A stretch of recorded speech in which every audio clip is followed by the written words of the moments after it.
Hello guys. आज हम BTC प्रथम सेमेस्टर जो है इसका जो पहला हमारा विषय है बाल विकास एवं सीखने की प्रक्रिया, इसकी आज मैं एक वीडियो बहुत बड़ी नहीं है, दरअसल थोड़ी सी बड़ी हो जाएगी, बट मैं एक वीडियो में पूरी बाल विकास एवं सीखने की प्रक्रिया को समाप्त करूंगा, जिसके अति लघु प्रश्न हैं। करीब 350 क्वेश्चंस आपको मिलेंगे और मैं आशा करता हूं ये वीडियो आप शुरू से एंड तक ज़रूर देखेंगे, क्योंकि आपको निश्चित ही इस वीडियो से मदद मिलेगी और आपका एक भी क्वेश्चन मिस नहीं होगा। चलिए गाइज, इसी तरह से इसी क्रम में मैं अपने क्वेश्चन की ओर बढ़ता हूं। चलिए देखते हैं हमारा पहला क्वेश्चन। चलिए गाइज, हमारा जो आज का मतलब 350 जो 350 क्वेश्चन का लक्ष्य है, इसका पहला क्वेश्चन जो है हमारा प्रश्न है। देखिए हमारा पहला प्रश्न क्या है कि जीन पियाजे ने बौद्धिक विकास के लिए कितनी अवस्थाओं का वर्णन किया है। तो आप सभी को पता होगा जीन पियाजे ने 4 अवस्थाओं का वर्णन किया है। पहली 4 अवस्थाओं का वर्णन किया है इंद्रजनित गामक अवस्था, जिसे हम कहते हैं संवेदी गामक अवस्था। फिर दूसरा है पूर्व संक्रियात्मक अवस्था, तीसरी होती है मूर्त संक्रियात्मक अवस्था, चौथी होती है अमूर्त संक्रियात्मक अवस्था। चलिए अगले क्वेश्चन की ओर हम बढ़ते हैं। अगला हमारा मतलब आगे बढ़ते हैं। आगे हमारा देखिए क्या है, दूसरा है कि बाल मनोविज्ञान की परिभाषा क्रो एंड क्रो के अनुसार लिखिए। क्रो एंड क्रो के अनुसार लिखना है। तो बाल मनोविज्ञान एक वैज्ञानिक अध्ययन है जिसमें बालक के जन्म काल से लेकर किशोरावस्था तक अध्ययन किया जाता है। बाल मनोविज्ञान एक वैज्ञानिक अध्ययन है। यह एक वैज्ञानिक अध्ययन है जिसमें बालक के मतलब जन्म से लेकर के किशोरावस्था तक अध्ययन किया जाता है। किशोरावस्था तक अध्ययन किया जाता है। अब तीसरा क्वेश्चन हमारा क्या है। तीसरा क्वेश्चन देखिए हमारा है कि बाल मनोविज्ञान के अध्ययन की 2 विधियों के नाम लिखिए। बाल मनोविज्ञान की जो 2 विधियां हैं उनका नाम लिखना है। तो मनोविश्लेषण विधि और व्यक्तिगत निदान विधि। एक मनोविश्लेषण होती है और दूसरा होता है व्यक्तिगत निदान। चलिए अगले क्वेश्चन की ओर बढ़ते हैं। अगला क्वेश्चन है कि वंशानुक्रम का अर्थ स्पष्ट कीजिए। वंशानुक्रम होता क्या है वास्तविक। तो अनुवांशिक लक्षणों का एक पीढ़ी से दूसरी पीढ़ी में पहुंचना ही वंशानुक्रम है। बात समझिए, एकदम सरल है कि अनुवांशिक लक्षणों का एक पीढ़ी से दूसरी अनुवांशिक लक्षण कह सकते हो, यह पूर्वा लक्षण जो एक पूर्वज में होता है, वही लक्षण या वही गुण दूसरी पीढ़ी में आ जाता है, उसे वंशानुक्रम कहते हैं। अपनी सरल परिभाषा में आप कह सकते हैं। दूसरा एक डिफिनीशंस है रुथ बेंटिक्स के अनुसार। देखिए उस डिफिनीशन क्या उसने दिया है कि वंशानुक्रम माता पिता से संतान को प्राप्त होने वाले गुणों का नाम है। बहुत मतलब सरल डिफिनीशन है कि रूथ बेंटिक्स ने क्या कहा कि वंशानुक्रम जो है माता पिता से संतान को प्राप्त होने वाले गुणों का नाम है। आई होप समझ में आया होगा। देखिए अगला क्वेश्चन हमारा क्या है कि मनोवैज्ञानिक के अनुसार बाल विकास की कितनी अवस्थाएं होती हैं। मनोवैज्ञानिकों के अनुसार, तो मनोवैज्ञानिकों के अनुसार बाल विकास की 3 अवस्थाएं होती हैं।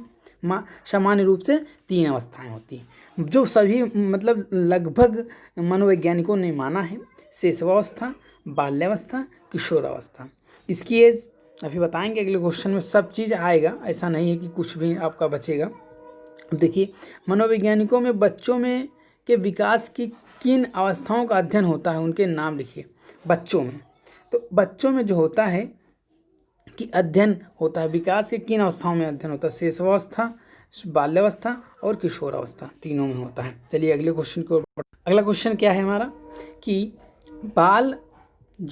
बाल मनोविज्ञान में विकास का अध्ययन किया जाता है। टारगेट 350 क्वेश्चंस का है और आप क्वेश्चन फुल देखिए, आपको ज़रूर मदद मिलेगी। मैं जल्दी करता हूँ। बाल मनोविज्ञान में किसका अध्ययन किया जाता है। तो बाल मनोविज्ञान में बालकों के विकास के विभिन्न अवस्थाओं का अध्ययन किया जाता है। बाल मनोविज्ञान में बालकों की विभिन्न अवस्थाओं का अध्ययन किया जाता है। आप लोग को समझ में आ रहा होगा कि विभिन्न अवस्थाओं का अध्ययन किया जाता है। बाल विकास की प्रमुख अवस्थाएं इस प्रकार हैं। तो अवस्थाएं आप लोगों को पता ही है क्या क्या हैं कि शिशुअवस्था, बाल्यावस्था, किशोरावस्था। चलिए अगला क्वेश्चन जो हमारा है, अगला प्रश्न क्या है, बहुविकल्पीय।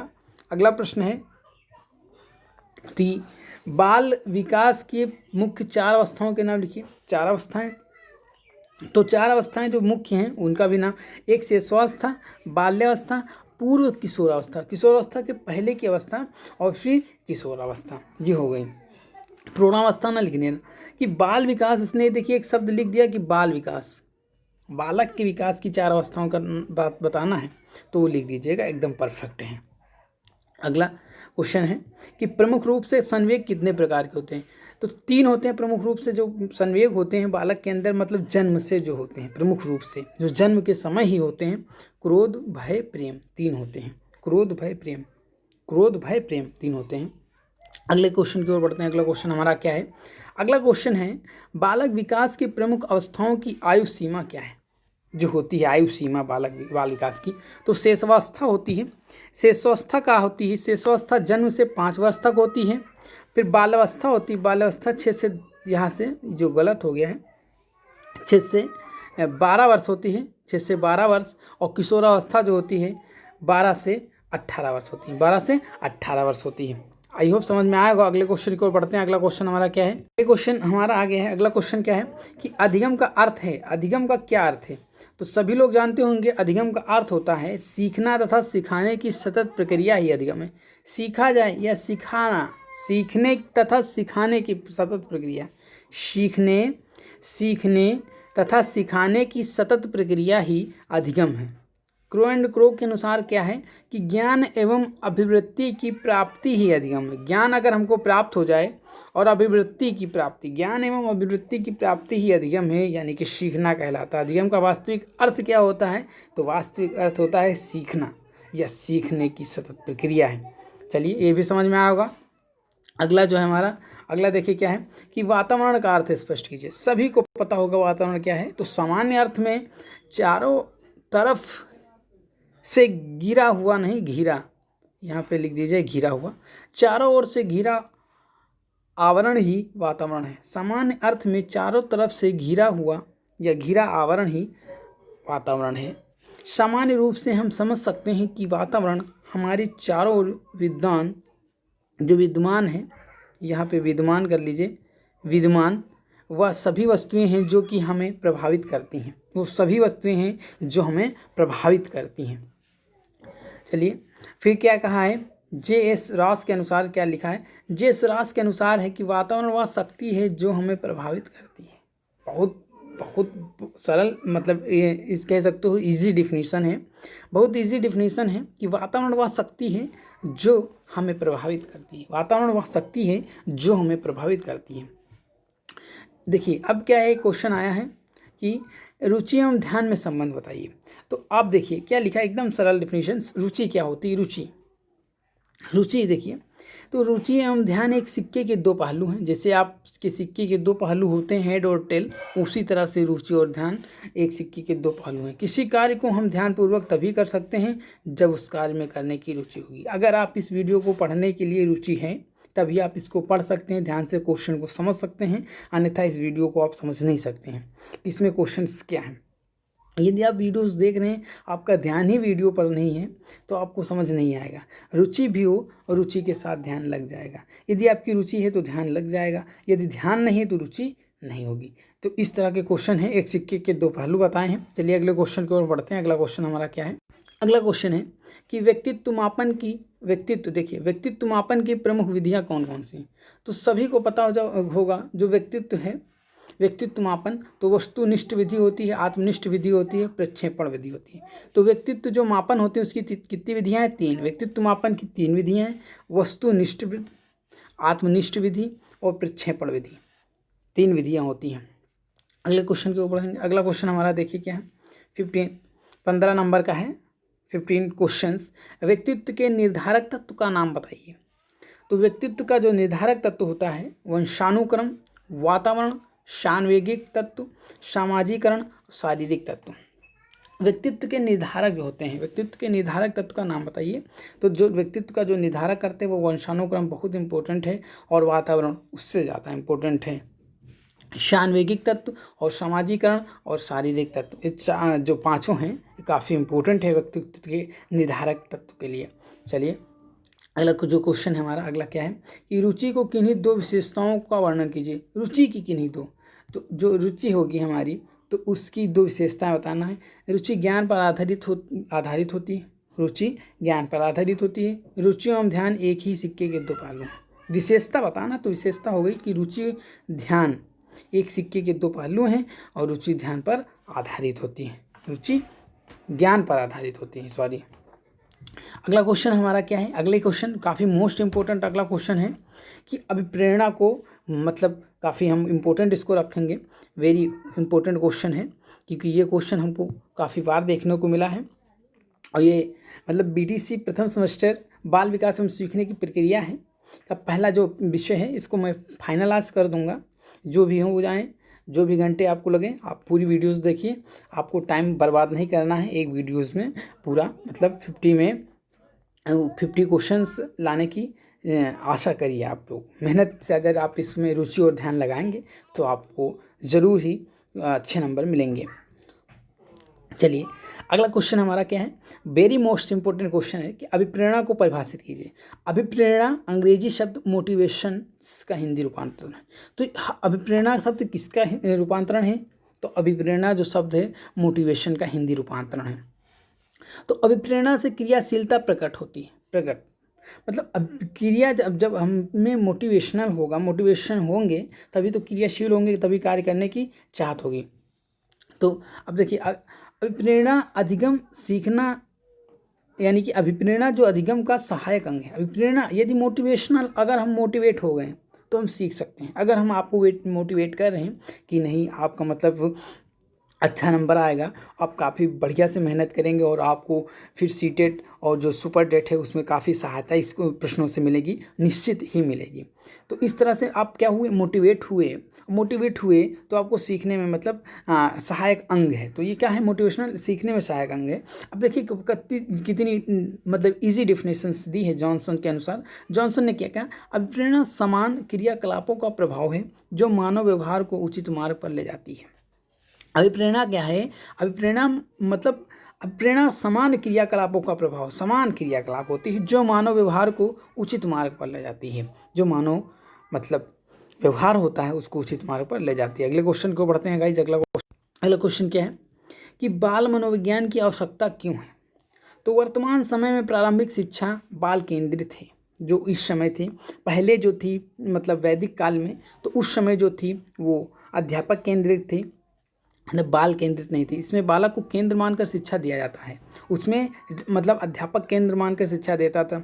तो बाल मनोविज्ञान की सहायता से शिक्षक बालक का सर्वांगीण विकास कर सकता है। सर्वांगीण विकास मतलब सभी तरह का विकास करना चाहता है टीचर्स जो है इस समय। बाल मनोविज्ञान के सहायक से शिक्षक जो है बालक का सर्वांगीण विकास करना चाहता है। तो बाल मनोविज्ञान की आवश्यकता क्यों है? क्योंकि वर्तमान समय प्रारंभिक शिक्षा जो है, वर्तमान समय की जो प्रारंभिक शिक्षा है वो बाल केंद्रित है। इसमें बालक को केंद्र मानकर शिक्षा दिया जाता है। क्योंकि पहले जो था आज मतलब वैदिक काल में या वैदिक सभ्यता में, तब जो थी वो अध्यापक केंद्रित शिक्षा थी। उसमें बालक को केंद्र मानकर नहीं बल्कि अध्यापक को केंद्र मानकर शिक्षा दी जाती थी। तो बाल मनोविज्ञान की सहायता से शिक्षक बालक का सर्वांगीण विकास करना चाहता है। शिक्षक बालक का सभी रूप से मतलब विकास करना चाहता है। देखिए अगला 20 नंबर को जो 19 है, ये भी मोस्ट इम्पोर्टेंट क्वेश्चन है, हम इसको रखेंगे क्योंकि इम्पोर्टेंट क्वेश्चन तो है ही है। बाल मनोविज्ञान देखिए क्या है? बाल मनोविज्ञान मानसिक विकास को प्रभावित करने वाले दो कारक बताइए। बहुत इंपॉर्टेंट क्वेश्चन है क्योंकि मानसिक विकास को प्रभावित करना जो है, मानसिक विकास को प्रभावित करना, तो बालक का भोजन एक मानसिक विकास को बहुत ज़्यादा प्रभावित करता है। और वंशानुक्रम, मानसिक मतलब माइंड जो होता है उसको, इसके विकास को, उसका अगर भोजन अच्छा है, हरी सब्जी, आप यदि हरी सब्जी देंगे बढ़िया से, दूध है या इस तरह के मतलब अच्छी प्रोटीन वाली चीज़ें आप देंगे तो उसका माइंड जो होगा काफ़ी विकास होगा। और वंशानुक्रम, यदि किसी मतलब अच्छी फैमिली का बॉयज़ है तो उसका जो मानसिक प्रभाव होगा वो काफ़ी अच्छा देखने को मिलता है। यदि उसका वातावरण यदि ख़राब हो जाता है या उसके व्यवहार में कुछ असर हो जाता है तो वह उस तरह से डेवलपमेंट नहीं कर पाता है।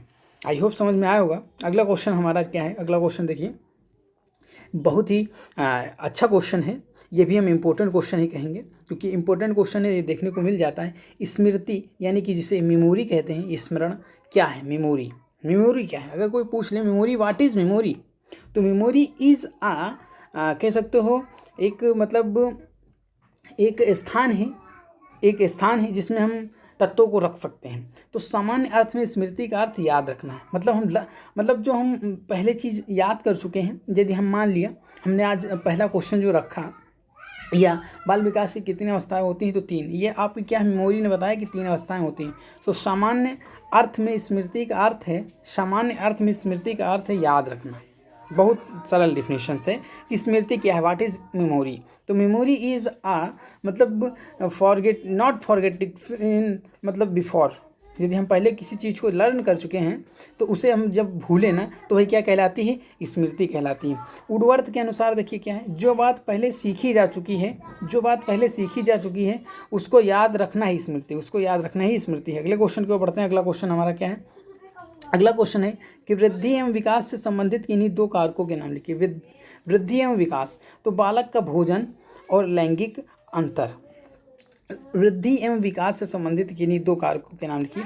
तो वृद्धि एवं विकास जो होती है, मतलब जब हम डेवलपमेंट करते हैं, वृद्धि और विकास जो है हमारा जो ग्रोथ और डेवलपमेंट से है, ग्रोथ ये ग्रोथ है और जो डेवलपमेंट है विकास से संबंधित किन्हीं 2 कारक लिखिए। तो बालक का भोजन बहुत इंपॉर्टेंट है और लैंगिक अंतर।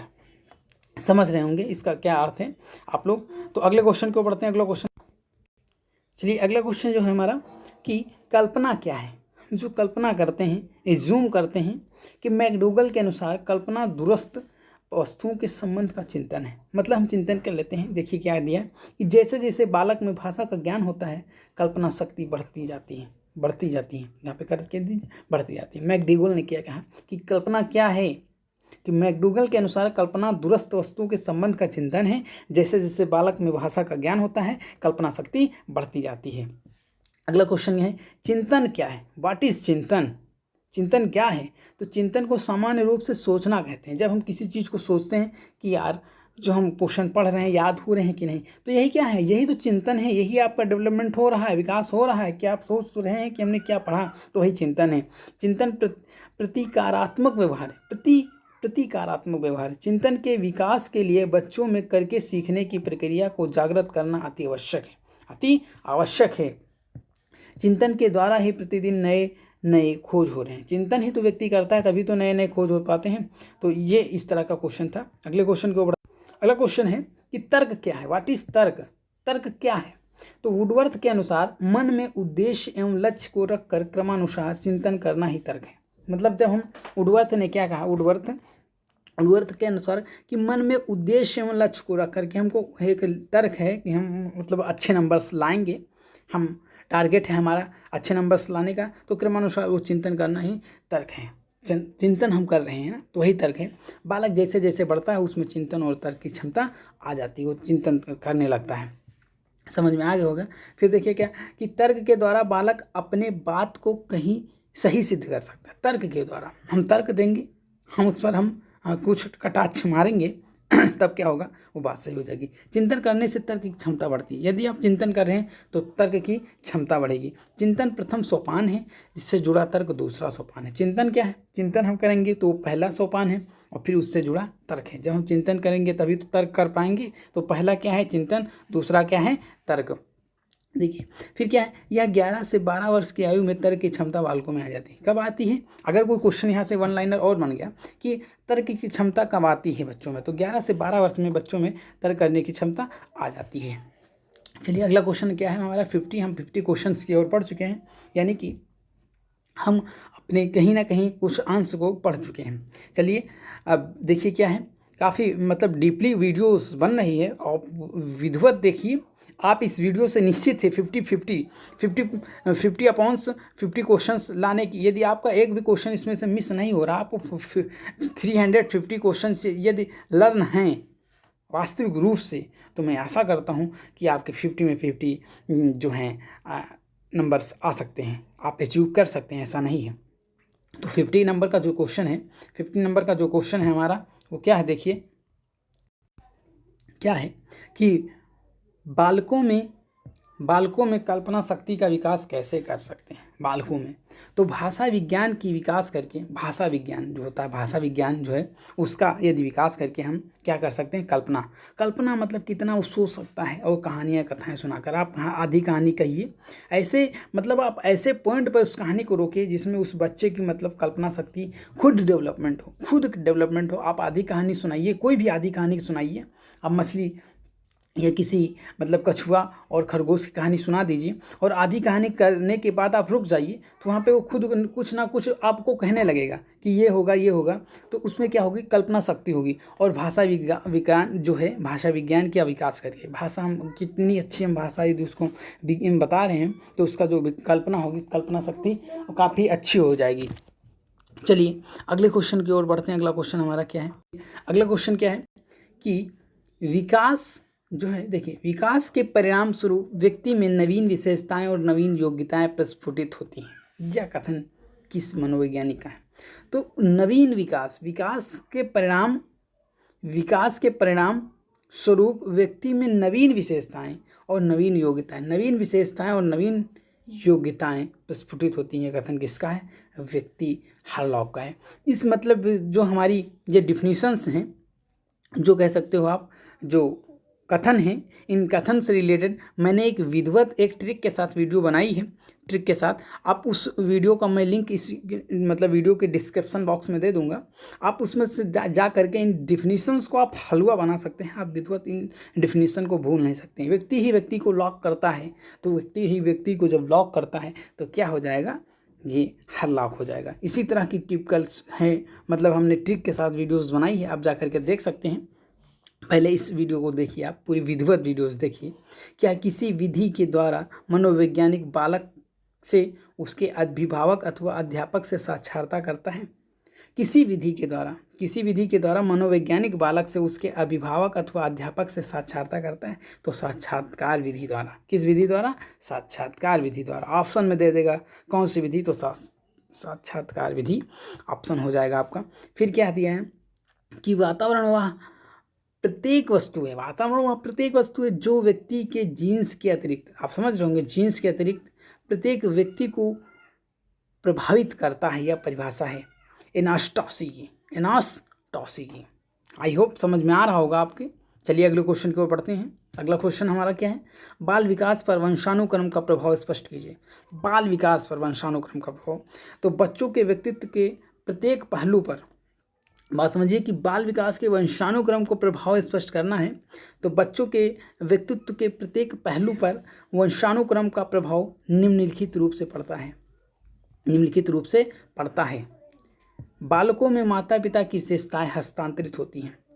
तो जो वंशानुक्रम होता है, जैसे कोई बच्चा है हमारा, तो उसको मतलब यदि वंशानुक्रम अच्छे हैं माता पिता की मतलब विशेषताएं, तो उसमें जो माता पिता की कुछ विशेषताएं होती हैं, कुछ नहीं, लगभग कह सकते हो 50 से 60% तक विशेषताएं उसके अंदर डेवलपमेंट हो जाती हैं। तो इस तरह की जो परिभाषाएं हैं और जो बातें हैं, आप समझने की खुद कोशिश करिए। आई होप मैं समझाने की आशा मतलब पूरी तरह से कोशिश करता हूँ कि आप लोगों को मतलब विधिवत समझ में आए। चलिए अगले क्वेश्चन को बढ़ते हैं। अगला क्वेश्चन है हमारा कि बाल विकास में वातावरण का प्रभाव स्पष्ट कीजिए। बाल विकास में जो वातावरण है, तो हमने क्या कहा, बुद्धि पर प्रभाव।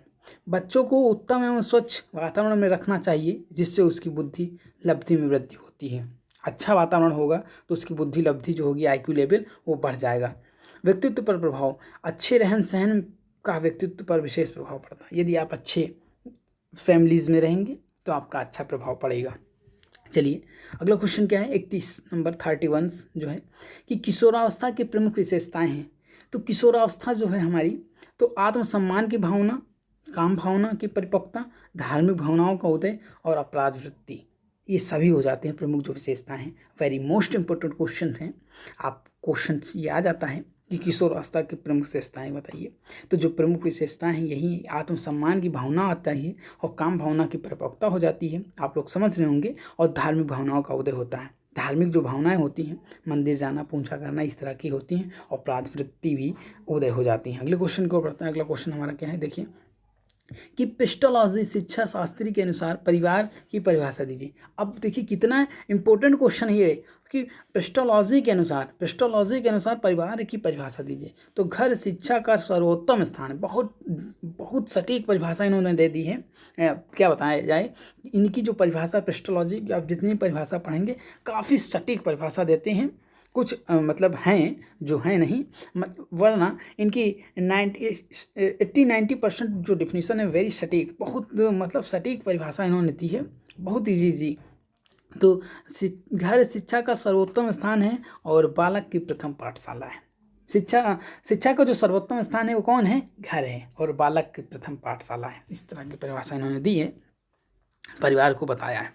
अगला है हमारा कि व्यक्तित्व के विकास की कितने प्रकार होते हैं। व्यक्तित्व का जो विकास होता है वो कितने प्रकार होता है? तो एक अंतर्मुखी होता है, बहिर्मुखी होता है और उभयमुखी होता है।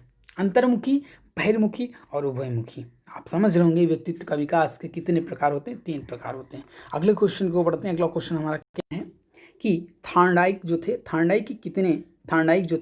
महोदय के कितने मुख्य नियम हैं? थार्नडाइक के जो हैं मुख्य 3 नियम हैं। कितने नियम हैं? मुख्य 3। अगर पूछना कितने नियम हैं तो आप 3 नियम बताइएगा, ऑप्शन में जैसे आ जाएगा। अब पूछ लिया कौन कौन से नियम है? अभ्यास का नियम, तत्परता का नियम और प्रभाव का नियम। अभ्यास का नियम। अब अभ्यास के नियम को मैं थोड़ा सा बताऊंगा। अभ्यास क्या है? यदि आप किसी मतलब इस क्वेश्चंस को आप यदि इस वीडियो को आप 2 बार देख लिए तो कुछ ना कुछ आपको मतलब ज़्यादा इस पहली टाइम से सेकंड टाइम में ज़्यादा पता चलेगा कि हमको याद है। फिर तत्परता क्या है? आप देखने के लिए तत्पर हैं तो आपको भी अच्छा होगा। और प्रभाव का नियम, और आपका जो प्रभाव का नियम है वो आपको देखने को स्वयं मिल जाएगा। प्रभाव इसका जो होगा वो स्वयं मिल जाएगा। चलिए अगला जो क्वेश्चन है क्या है कि अधिगम की कोई 2 प्रभावकारी विधियाँ बताइए। अधिगम मतलब सीखना, तो करके सीखना, अनुकरण द्वारा सीखना, निरीक्षण करके सीखना, परीक्षण करके सीखना। तो मतलब 2 विधियाँ पूछ रहा था, 2 प्रभावशाली विधियाँ। आपने 4 विधियाँ बता दी, हमने 4 विधियाँ आपको बता दी। आप कुछ भी लिख सकते हैं। अधिगम की कोई 2 प्रभावशाली, तो आप करके सीखेंगे तो बहुत अच्छा आपके ऊपर प्रभाव होगा। अनुकरण करके मतलब कुछ लोग नकल्स कर लेते हैं, जिसे कहते नहीं कि हम देख कर उनको देख कर सीखें।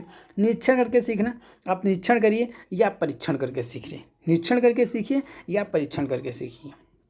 चलिए अगले क्वेश्चन को पढ़ते हैं। अगला क्वेश्चन हमारा क्या है कि बालक के विकास की प्रक्रिया कब शुरू होती है? तो जन्म से पूर्व ही बालक के विकास की प्रक्रिया जो होती है वो गर्भावस्था से ही शुरू हो जाती है। चलिए, विकास की प्रक्रिया जीवन पर्यंत चलती रहती है। विकास की प्रक्रिया कब तक चलती रहती है? जीवन पर्यंत तक चलती रहती है। अगला क्वेश्चन हमारा क्या है? अगला क्वेश्चन देखिए कि सामान्य रूप से विकास की कितनी अवस्थाएं होती हैं? सामान्य रूप से जो होती हैं विकास की 5 अवस्थाएं होती हैं। वेरी मोस्ट इंपोर्टेंट क्वेश्चन है। अगले क्वेश्चन को पढ़ते हैं। अगला क्वेश्चन हमारा क्या है? अगला क्वेश्चन क्या है कि वातावरण में, देखिए क्या है, 39 क्वेश्चन है, 39 नंबर का, कि वातावरण में सब बाह्य तत्व आ जाते हैं। वातावरण में सब बाह्य तत्व आ जाते हैं जिन्होंने व्यक्ति को जीवन आरंभ करने के समय प्रभावित किया है। यह परिभाषा किसकी है? तो वातावरण में सब बाह्य तत्व आ जाते हैं जिन्होंने व्यक्ति को जीवन आरंभ करने के समय से प्रभावित किया है। यह परिभाषा किसकी है? तो वुडवर्थ की। किसकी है? वुडवर्थ की। अगले क्वेश्चन को पढ़ते हैं। अगला क्वेश्चन हमारा क्या है? 40 नंबर का है कि वंशानुक्रम व्यक्ति की जन्मजात विशेषताओं का पूर्ण योग है। तो बी एन झा ने क्या कहा? बी एन झा ने कहा जो कि वंशानुक्रम है व्यक्ति की जन्मजात विशेषताओं का पूर्ण योग है। पूर्ण योग कौन है? बी एन झा ने कहा। चलिए अगला क्वेश्चन क्या है कि वंशानुक्रम, ये वहाँ है, वंशानुक्रम का निर्धारक होते हैं। वंशानुक्रम का जो निर्धारक होते हैं वो जीन्स होते हैं। अगले क्वेश्चन को पढ़ते हैं। अगला क्वेश्चन हमारा क्या है? अगला क्वेश्चन है कि कौन सी विशेषता विकास पर लागू नहीं होती? तो विकास को स्पष्ट इकाइयों में मापा जा सकता है। विकास को स्पष्ट इकाइयों में मापा जा सकता है। यही प्रक्रिया जो होती है लागू नहीं होती है। यही प्रक्रिया लागू नहीं होती है। अगला देखिए क्या है? अगला क्वेश्चन है कि शेषवा काल का नियत समय है। तो शेषवा काल का जो नियत समय है वो 5 से 6 वर्ष तक है। 5 से 6 वर्ष तक। शेषवा काल का पूछा, शेषवावस्था नहीं पूछा। अगले क्वेश्चन को पढ़ते हैं। अगला क्वेश्चन हमारा है कि बालक की तीव्र बुद्धि का विकास पर क्या प्रभाव पड़ता है? तीव्र बुद्धि, तो विकास सामान्य से तीव्र हो जाती है। क्या प्रभाव पड़ता है? जब तीव्र होगा तो विकास जो होगा सामान्य से तीव्र की ओर होगा। विकास एक प्रक्रिया है। विकास एक निरंतर प्रक्रिया, निरंतर चलने वाली प्रक्रिया है। अगला क्वेश्चन क्या है कि बाल्यावस्था में मस्तिष्क का विकास हो सकता है, तो 90% बाल्यावस्था में ही जो बालक होता है उसका 90% विकास हो जाता है। अंतर्दर्शक विधि में अंतर्दर्शक विधि में बल दिया जाता है, तो किस पर दिया जाता है? अंतर्दर्शन जो विधि होती है उस पर बल दिया जाता है, स्वयं के अध्ययन पर। अगला क्वेश्चन हमारा क्या है? अगला क्वेश्चन है कि बालक को आनंददायक सरल कहानियों द्वारा नैतिक शिक्षा प्रदान करनी चाहिए, कथन किसका है? तो बालक को आनंददायक सरल कहानियों द्वारा नैतिक शिक्षा प्रदान, जो नैतिक शिक्षा उसको कहाँ से देनी चाहिए, मतलब सरल सरल कहानियाँ। तो ये किसने कहा? कोलेशनिक ने। किसने कहा? कोलेशनिक ने। चलिए अगला क्वेश्चन हम देखते हैं। अगला क्वेश्चन हमारा क्या है कि विकास के संदर्भ में मैकडूगल ने क्या कहा? तो मूल प्रत्यात्मक व्यवहार का विशेष विश्लेषण किया। क्या किया? मतलब विकास के संदर्भ में मैकडूगल ने क्या किया? तो विकास के व्यवहार में मैकडूगल ने मूल प्रत्यात्मक व्यवहार का विश्लेषण किया। विकास के संदर्भ में मैकडूगल काफ़ी इंपॉर्टेंट क्वेश्चन आते हैं, जब इनका क्वेश्चन आता है तो मूल प्रत्यात्मक व्यवहार का विश्लेषण किया। अगले क्वेश्चन की ओर गाइस बढ़ते हैं। अगला क्वेश्चन हमारा 50 नंबर का क्वेश्चन है। काफ़ी खुशी महसूस हो रही कि हम 50 नंबर के क्वेश्चन पर आ गए हैं। चलिए 50 नंबर का क्वेश्चन क्या है? जब हम किसी भी व्यक्ति के विकास के विषय में चिंतन करते हैं तो हमारा आशय क्या होता है? तो उसकी कार्यक्षमता से यहाँ पे है, कार्यक्षमता से होता है, उसकी परिपक्वता से होता है, उसकी शक्ति ग्रहण करने से होता है। कि जब हम विकास के चिंतन करते हैं तो हमारा आशय क्या होता है? तो उसकी कार्यक्षमता से होता है। उसके मतलब इसके अंदर क्षमता कितनी है कार्य करने की, उसकी परिपक्वता कितनी होती है, मैच्योरिटी कितनी है, और उसकी शक्ति ग्रहण करने की क्षमता कितनी होती है। इस तरह की बात होती है 50 नंबर के क्वेश्चन में। संवेगात्मक विकास में किस अवस्था में तीव्र परिवर्तन होता है? तो वेरी मोस्ट इंपॉर्टेंट क्वेश्चन हम इसको कहेंगे कि वेरी मोस्ट इंपॉर्टेंट है। यह आ जाता है कि संवेगात्मक विकास में किस अवस्था में तीव्र परिवर्तन होता है, सबसे ज़्यादा परिवर्तन किस अवस्था में होता है, या फिर क्वेश्चन इस तरह से बन जाता है तो किशोरावस्था में सबसे ज़्यादा परिवर्तन होता है। वृद्धि और विकास हैं, व्यक्ति और विकास एक दूसरे के पूरक हैं। वृद्धि और विकास क्या है? एक दूसरे के पूरक हैं। अगला है चारित्रिक विकास का प्रतीक है, तो उत्तेजना। चारित्रिक जो विकास होता है उसका क्या है? उत्तेजक। विकासात्मक पद्धति को क्या कहते हैं? उत्पत्ति मूलक वृद्धि कहते हैं। क्या कहते हैं? उत्पत्ति मूलक वृद्धि कहते हैं। अगला क्वेश्चन क्या है? मानसिक विकास के लिए अध्यापक का कार्य है। मानसिक विकास के लिए, तो मानसिक विकास के लिए अध्यापक का जो कार्य है वो क्या है? देखिए, मानसिक विकास के लिए अध्यापक का कार्य बालकों के सीखने के पूरे अवसर प्रदान करें, छात्र छात्राओं के शारीरिक स्वास्थ्य की ओर पूरा ध्यान दें, व्यक्तिगत भेदों की ओर ध्यान देते हुए उनके लिए समुचित वातावरण की व्यवस्था करें। समुचित, तो इसको कायदे से समझिएगा।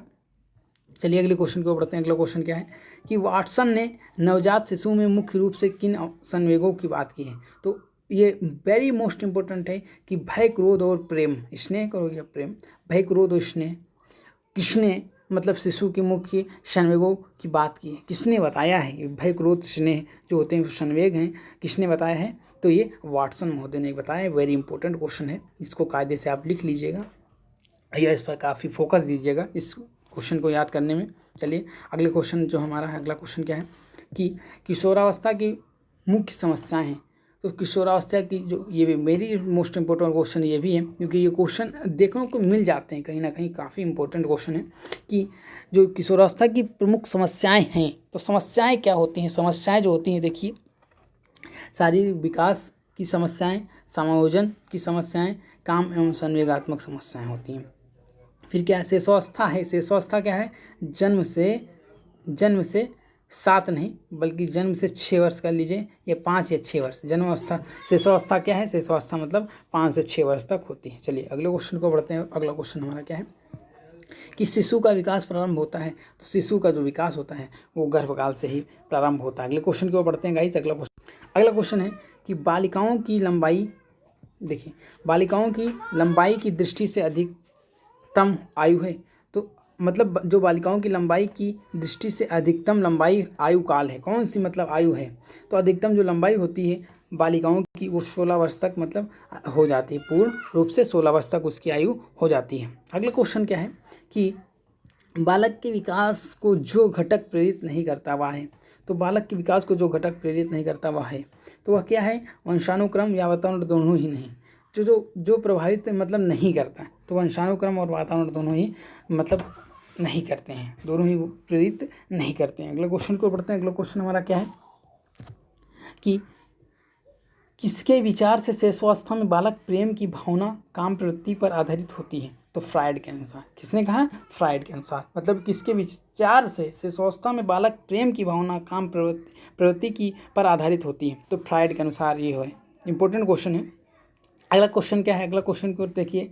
अगला क्वेश्चन हमारा जो है, रास ने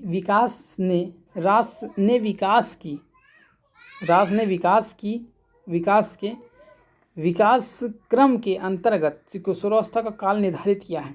तो रास ने विकास क्रम के अंतर्गत किशोरावस्था का कार्य जो निर्धारित किया है वो 12 से 18 वर्ष। रास के अनुसार ही ये क्या है? 18 वर्ष है। अगले क्वेश्चन को बढ़ते हैं। अगला क्वेश्चन हमारा क्या है? अगला क्वेश्चन है, किशोरावस्था की प्रमुख विशेषता नहीं है? तो मानसिक विकास जो है, मानसिक विकास किशोरावस्था की प्रमुख विशेषता नहीं है। किशोरावस्था जो है इसकी जो प्रमुख विशेषता क्या नहीं है? मानसिक विकास। चलिए अगले क्वेश्चन को बढ़ते हैं। अगला क्वेश्चन हमारा क्या है? चलिए अगला क्वेश्चन देखते हैं। अगला क्वेश्चन हमारा क्या है कि बालकों के विकास की किस अवस्था को सबसे कठिन काल के रूप में माना जाता है? सभी को पता होगा किशोरावस्था। चलिए अगले क्वेश्चन को बढ़ते हैं जल्दी से। अगला क्वेश्चन क्या है कि उत्तर बाल्यकाल का समय कब होता है? उत्तर जो बाल्यकाल होता है, उत्तर बाल्यकाल का जो समय होता है 6 से 12 वर्ष होता है। बाल्यावस्था की प्रमुख विशेषता नहीं है? तो अंतर्मुखी व्यक्तित्व जो है बाल्यावस्था की प्रमुख विशेषता नहीं है। अगले क्वेश्चन को बढ़ते हैं। संवेगात्मक विकास में किस अवस्था में तीव्र प्रदर्शन होता है? सभी को पता होगा किशोरावस्था। अगले क्वेश्चन को बढ़ते हैं। विकासवाद के, क्वेश्चन बहुत इंपॉर्टेंट है, विकासवाद के समर्थक हैं, वेरी मोस्ट इंपॉर्टेंट क्वेश्चन है। जो विकासवाद है के समर्थक कौन है? तो डीके एवं बुश, गाल्टन और डार्विन। डीके एवं बुश, गाल्टन और डार्विन। चलिए अगले क्वेश्चन को बढ़ते हैं। अगला क्वेश्चन हमारा क्या है? विकास का तात्पर्य है वह प्रक्रिया जिसमें बालक परिपक्वता की ओर बढ़ता है, वही क्या कहलाता है? विकास कहलाता है। अगले क्वेश्चन की ओर चलिए देखिए। अगला क्वेश्चन क्या है? एज ऑफ प्यूबरिटी कहलाता है पूर्ण किशोरावस्था। एज ऑफ प्यूबरिटी जो कहलाता है वो क्या कहलाता है? पूर्व किशोरावस्था कहलाता है। व्यक्तित्व के स्वाभाविक विकास को कहते हैं अभिवृद्धि कहते हैं। क्या कहते हैं? अभिवृद्धि कहते हैं। अगले क्वेश्चन को बढ़ते हैं। अगला क्वेश्चन क्या है कि बालक के विकास की प्रक्रिया एवं विकास की शुरुआत होती है जन्म से पूर्व। कब होती है? जन्म से पूर्व। अगले क्वेश्चन को बढ़ते हैं। अगला क्वेश्चन हमारा क्या है? अगला क्वेश्चन है, विकास के परिणाम स्वरूप व्यक्ति में नवीन विशेषताएं और नवीन योग्यताएं प्रकट होती हैं। यह कथन किसका है? व्यक्ति में परिणाम स्वरूप व्यक्ति में नवीन विशेषताएं, ये क्वेश्चन शायद पहले आ चुका है, कोई दिक्कत नहीं है। नवीन विशेषताएं और नवीन योग्यताएं किसने हैं? हर लॉक व्यक्ति को लॉक करता है। हमने ट्रिक भी बताई है इसकी। शैक्षणिक दृष्टि से बाल विकास की अवस्थाएं हैं। शैक्षणिक दृष्टि से, तो शैक्षिक दृष्टि से बाल विकास की कितनी अवस्थाएं? 3, शैशवावस्था, बाल्यावस्था, किशोरावस्था। वेरी सरल क्वेश्चन आएंगे, ऐसा नहीं कि हर क्वेश्चन आपको टिपिकल मिलेगा, पर जो ये क्वेश्चन है ये इंपॉर्टेंट क्वेश्चन है। आपको कहीं ना कहीं ये सब क्वेश्चन आपको याद होंगे यदि आप मेहनत कर रहे हैं। चलिए अगले क्वेश्चन को बढ़ते हैं। जो क्वेश्चन है कि स्किनर का मानना है, क्या है स्किनर का मानना है कि विकास के स्वरूपों में व्यापक व्यक्तिक भिन्नताएं होती हैं। यह विचार विकास के किस सिद्धांत के संदर्भ में है? जो स्किनर का मानना है कि विकास के स्वरूपों में व्यापक व्यक्तिक विभिन्नताएं होती हैं, यह विकास के किस सिद्धांत के संदर्भ में होता है? तो व्यक्तिगत विभिन्नता का सिद्धांत। चलिए अगले क्वेश्चन को बढ़ते हैं। अगला क्वेश्चन हमारा क्या है? मनोविश्लेषणवाद, सोशियोलॉजी एनालिसिस के जनक थे, तो कौन थे? फ्राइड थे। कौन थे? फ्राइड। चलिए अगले क्वेश्चन को बढ़ते हैं। अगला क्वेश्चन क्या है? हमने क्या बताया? मुझे एक बालक दे दीजिए, आप उसे जैसा चाहोगे मैं वैसा उसे बना दूंगा। यह कथन किसका है? तो वाटसन का है। किसने कहा? वाटसन ने कहा। चलिए अगले क्वेश्चन को बढ़ते हैं। अगला क्वेश्चन क्या है? सिगमंड फ्राइड के अनुसार निम्न में से मन की तीन स्थितियां हैं। मन की कितनी स्थितियां? 3। नाम बताइए। चेतन, अधचेतन और अचेतन। चेतन, अधचेतन और अचेतन। इंपॉर्टेंट क्वेश्चन है, याद कर लीजिएगा। चेतन, अधचेतन और अचेतन। चलिए अगला क्वेश्चन जो हमारा है देखिए क्या है, ये देखिए जो है ये मोस्ट इम्पोर्टेंट क्वेश्चन आपको देखने को मिल जाएगा। मोस्ट इम्पोर्टेंट क्वेश्चन है ये, क्वेश्चन आपको मिलेगा ऐसा नहीं। इड, ईगो एवं सुपर ईगो कम को मानव की संरचना का अभिन्न भाग मानता है। कौन मानता है? इड, ईगो और सुपर ईगो, ये फ्रायड महोदय जो हैं मानव का विभिन्न अंग या भाग मानते हैं। कौन मानता है? फ्रायड महोदय। इड, ईगो और सुपर ईगो, इड, ईगो और सुपर ईगो कायदे से याद कर लीजिएगा। इड, ईगो और सुपर ईगो फ्रायड महोदय जी मानते हैं। फ्रायड। केवल 2 प्रकार की मूल प्रवृत्ति हैं, मृत्यु एवं जीवन, यह विचार है फ्रायड। ये भी किसका है? फ्रायड का। मूल प्रवृत्ति id, ego, super ego, Freud. मूल प्रवृत्ति हैं, 2 मूल प्रवृत्ति हैं, मृत्यु एवं जीवन, यह विचार किसका है? फ्रायड। तो फ्रायड महोदय भी काफ़ी इम्पोर्टेंट हैं, ऐसा नहीं है। अगला क्वेश्चन है कि रुचियों, मूल प्रवृत्तियों एवं स्वाभाविक संवेगों का स्वस्थ विकास हो सकता है यदि वातावरण जिसमें वह रह सकता है स्वस्थ हो। वातावरण क्या हो? स्वस्थ हो। चलिए अगले क्वेश्चन को पढ़ते हैं। अगला क्वेश्चन हमारा क्या है?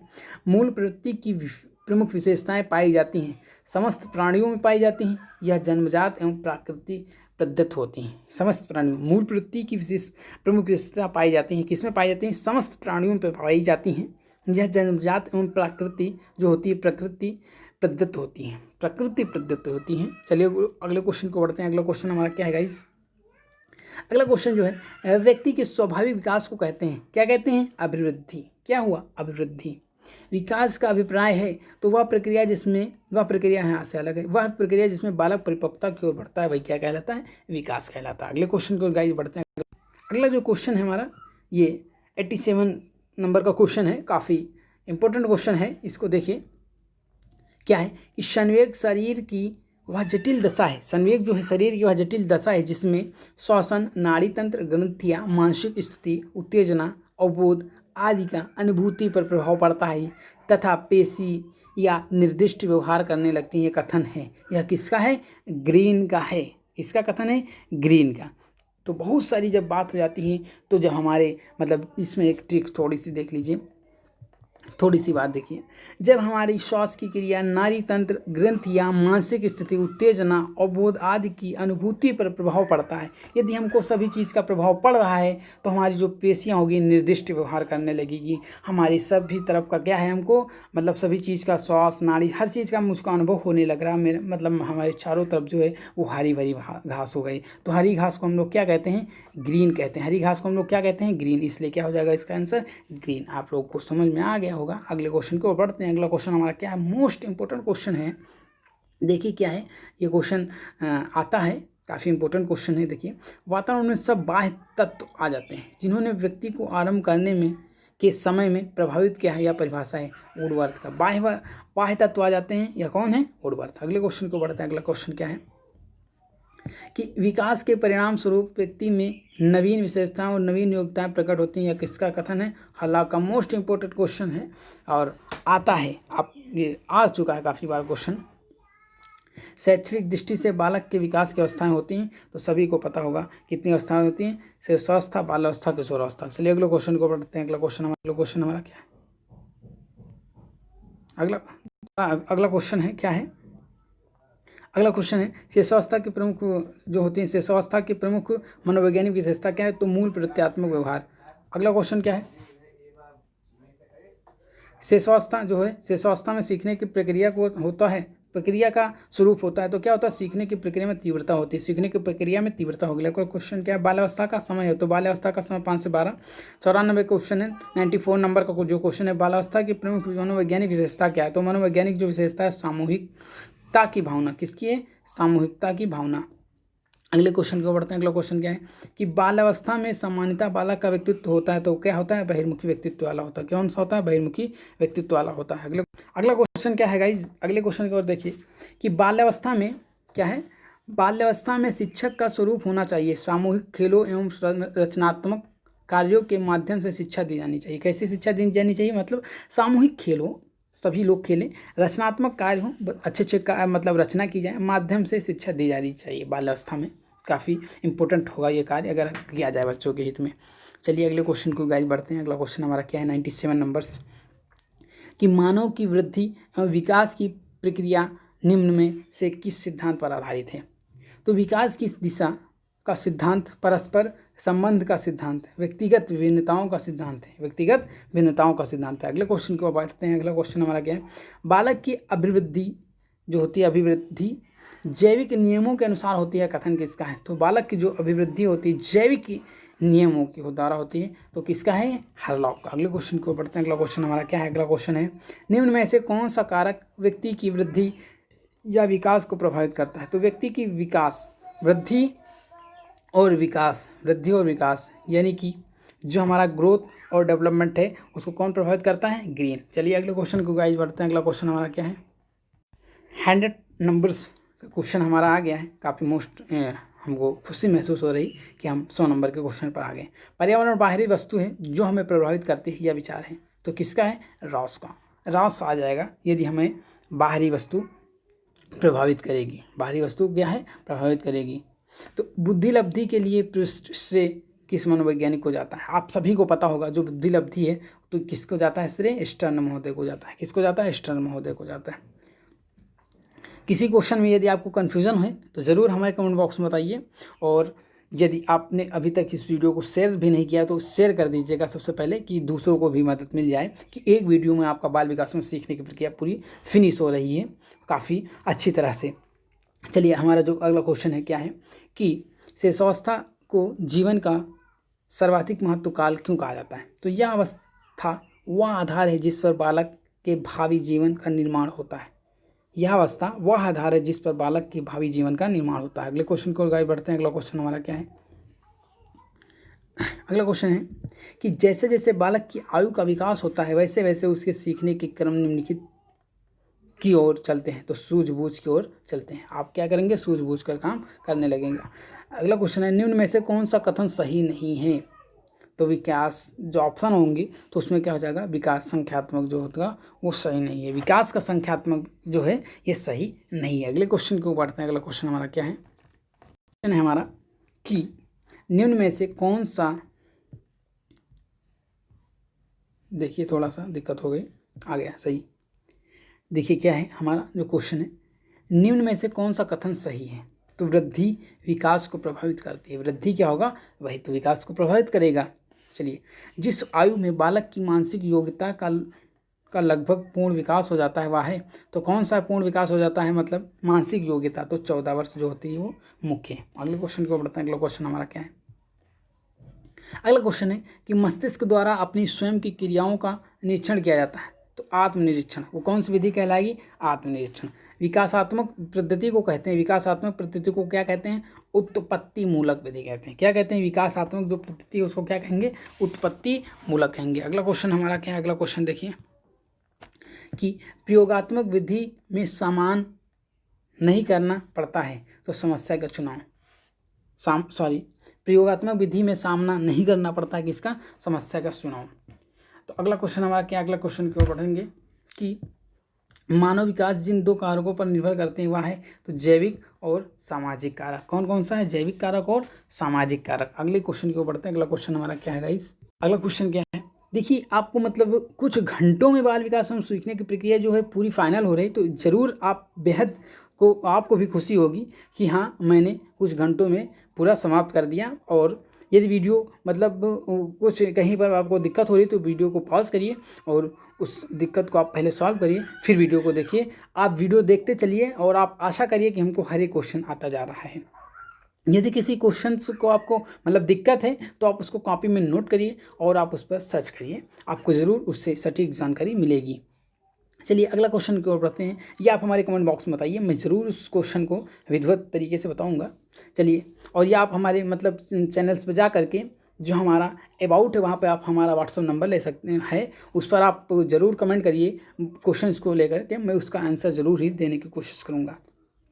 आप हमारे चैनल को जैसे सब्सक्राइब करेंगे, सब्सक्राइब करने के बाद प्लेलिस्ट आएगा, चैनल्स आएंगे, फिर आपको एक सबसे लास्ट ऑप्शन अबाउट का मिलेगा, उसमें आपको हमारा नंबर नीचे लिखा हुआ होगा। आप उससे हमारे व्हाट्सअप नंबर पर चैट मतलब मैसेज करिए, मैं उसका करेक्ट आंसर देने की कोशिश करूँगा जल्द से जल्द समय में। चलिए अगला क्वेश्चन हमारा है क्या, देखते हैं। अगला नंबर है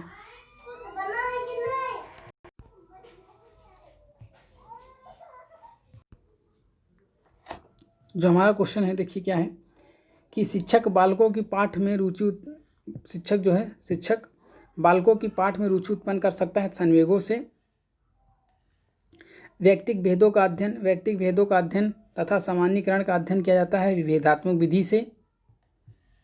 एक देखिए काफ़ी मोस्ट इंपोर्टेंट क्वेश्चन है, एक मोस्ट इंपोर्टेंट क्वेश्चन इसको रखिएगा। माता पिता के अलग अलग रंग की संतान होती हैं क्योंकि जीवकोश के कारण। किस कारण होती है अलग अलग संतान? जीवकोश के कारण। अगले क्वेश्चन को पढ़ते हैं। अगला क्वेश्चन हमारा क्या है कि बाल विकास की सबसे अधिक प्रेरित करने वाला प्रमुख घटक है बड़ा भवन। सबसे अधिक ज़्यादा जो प्रेरित करेगा उसका बड़ा भवन करेगा, मतलब जितना अच्छा भवन होगा। बाल विकास को प्रेरित करने वाला घटक नहीं है, तो मेच्योरिटी जो परिपक्वता है वो उसको मतलब प्रेरित करने वाला घटक नहीं है। अगले क्वेश्चन की ओर बढ़ते हैं। अगला जो क्वेश्चन है हमारा देखिए क्या है कि वातावरण जो है वातावरण के अंतर्गत आते हैं। वातावरण के अंतर्गत क्या आता है? हवा आती है, प्रकाश आता है और जल आता है। ये क्या है? वातावरण के अंतर्गत। तो वातावरण के अंतर्गत हवा, प्रकाश और जल आता है। कितने माह का शिशु प्रौढ़ व्यक्ति की मुख मुद्रा को पहचानने लगता है? तो जो प्रौढ़ जो होता है व्यक्ति जो होता है प्रौढ़ मुख मुद्रा वाला जो होता है वो 4 से 5 मास में मतलब जानने लगता है। और अपनी माँ को कब पहचानने लगता है? 3 मास में। कितने मास में? 3 मास में अपनी माँ को पहचानने लगता है, अपनी माँ को सिर्फ। चलिए अगले क्वेश्चन को बढ़ते हैं। अगला क्वेश्चन हमारा क्या है कि मानसिक विकास के लिए अध्यापक का कार्य है। तो जो मानसिक विकास के लिए जो अध्यापक का कार्य है तो क्या है? बालकों को सीखने के पूरे अवसर प्रदान करें। बालकों को सीखने के पूरे अवसर प्रदान करें। छात्र छात्राओं के शारीरिक स्वास्थ्य की ओर पूरा ध्यान दें। व्यक्तिगत भेदों की ओर ध्यान देते हुए उनके समुचित वातावरण की व्यवस्था करें। उनके समुचित वातावरण के लिए व्यवस्था करें। देखिए अगला क्वेश्चन क्या है?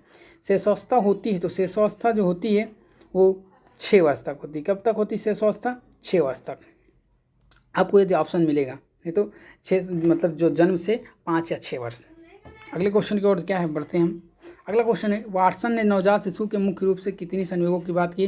भय, क्रोध और प्रेम। आपको लोगों को सबको पता होगा। अगले क्वेश्चन की ओर बढ़ते हैं। क्वेश्चन हमारा क्या है कि जब माता पिता के बच्चे उनके विपरीत विशेषताओं वाले विकसित होते हैं तो यहाँ पर सिद्धांत लागू होता है। कौन सा सिद्धांत? प्रत्यागमन सिद्धांत। यदि विपरीत है, अपोजिट है, तो कौन सा होगा?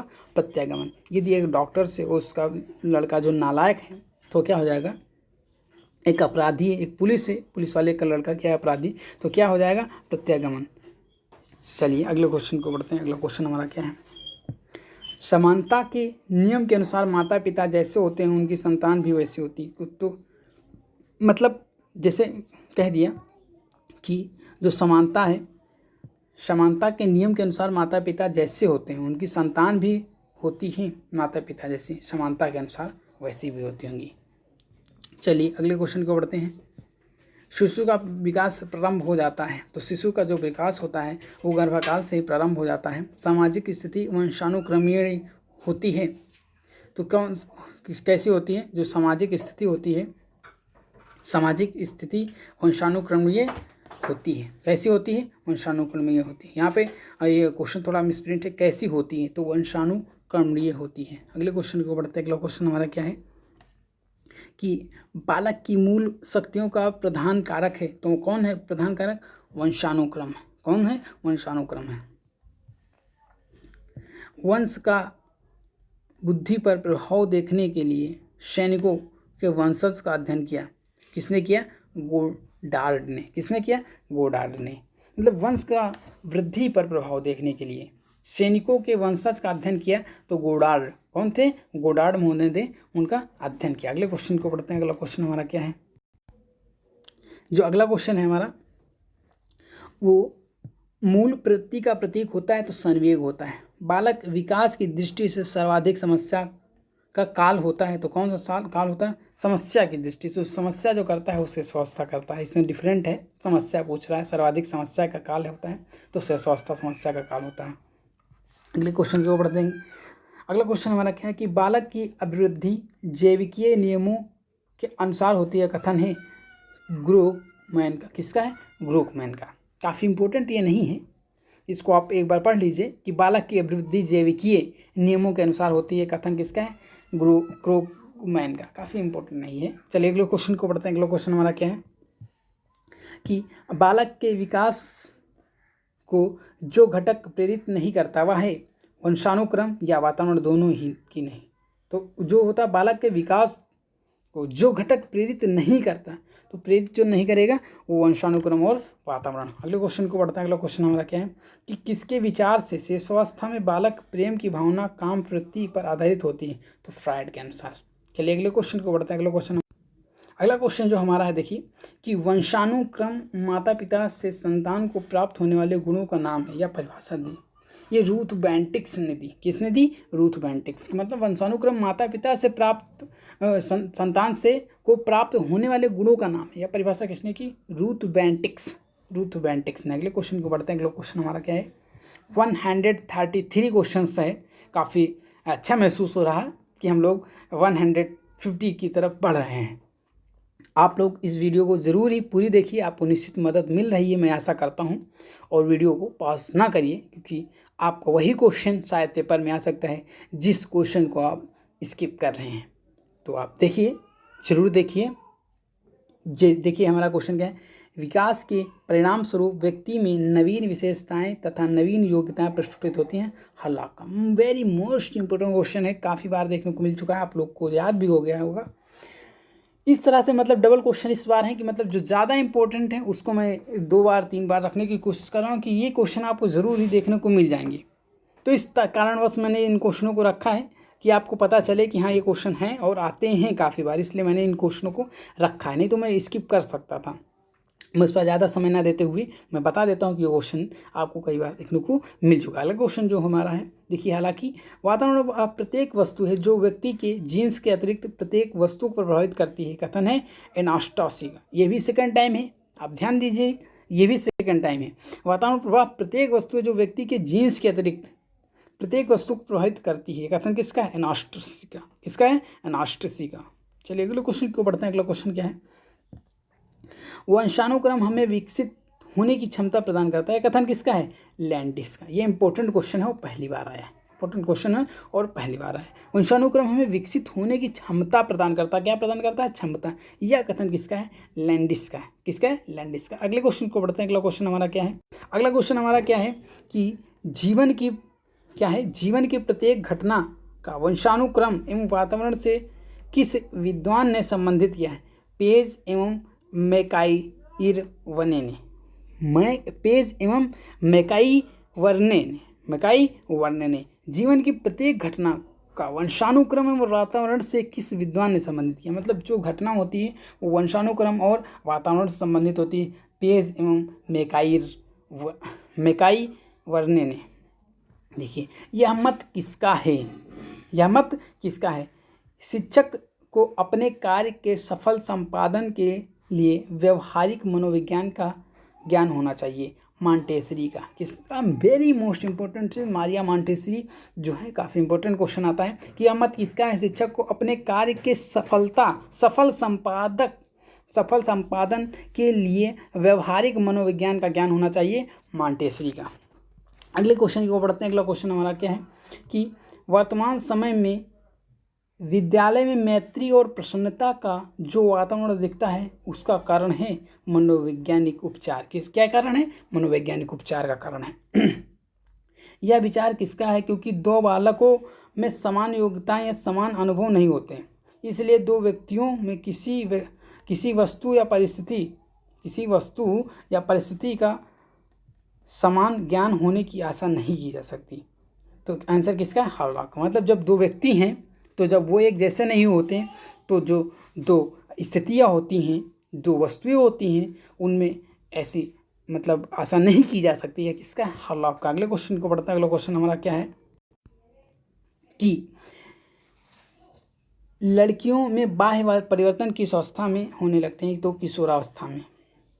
अगला क्वेश्चन देखिए। अगला क्वेश्चन हमारा क्या है कि बालक के सामाजिक विकास में सबसे महत्वपूर्ण कारक है? तो वातावरण का सबसे महत्वपूर्ण कारक है। वातावरण आप यदि अच्छा मिल रहा है तो आप जैसा चाहे वैसा बन सकते हैं।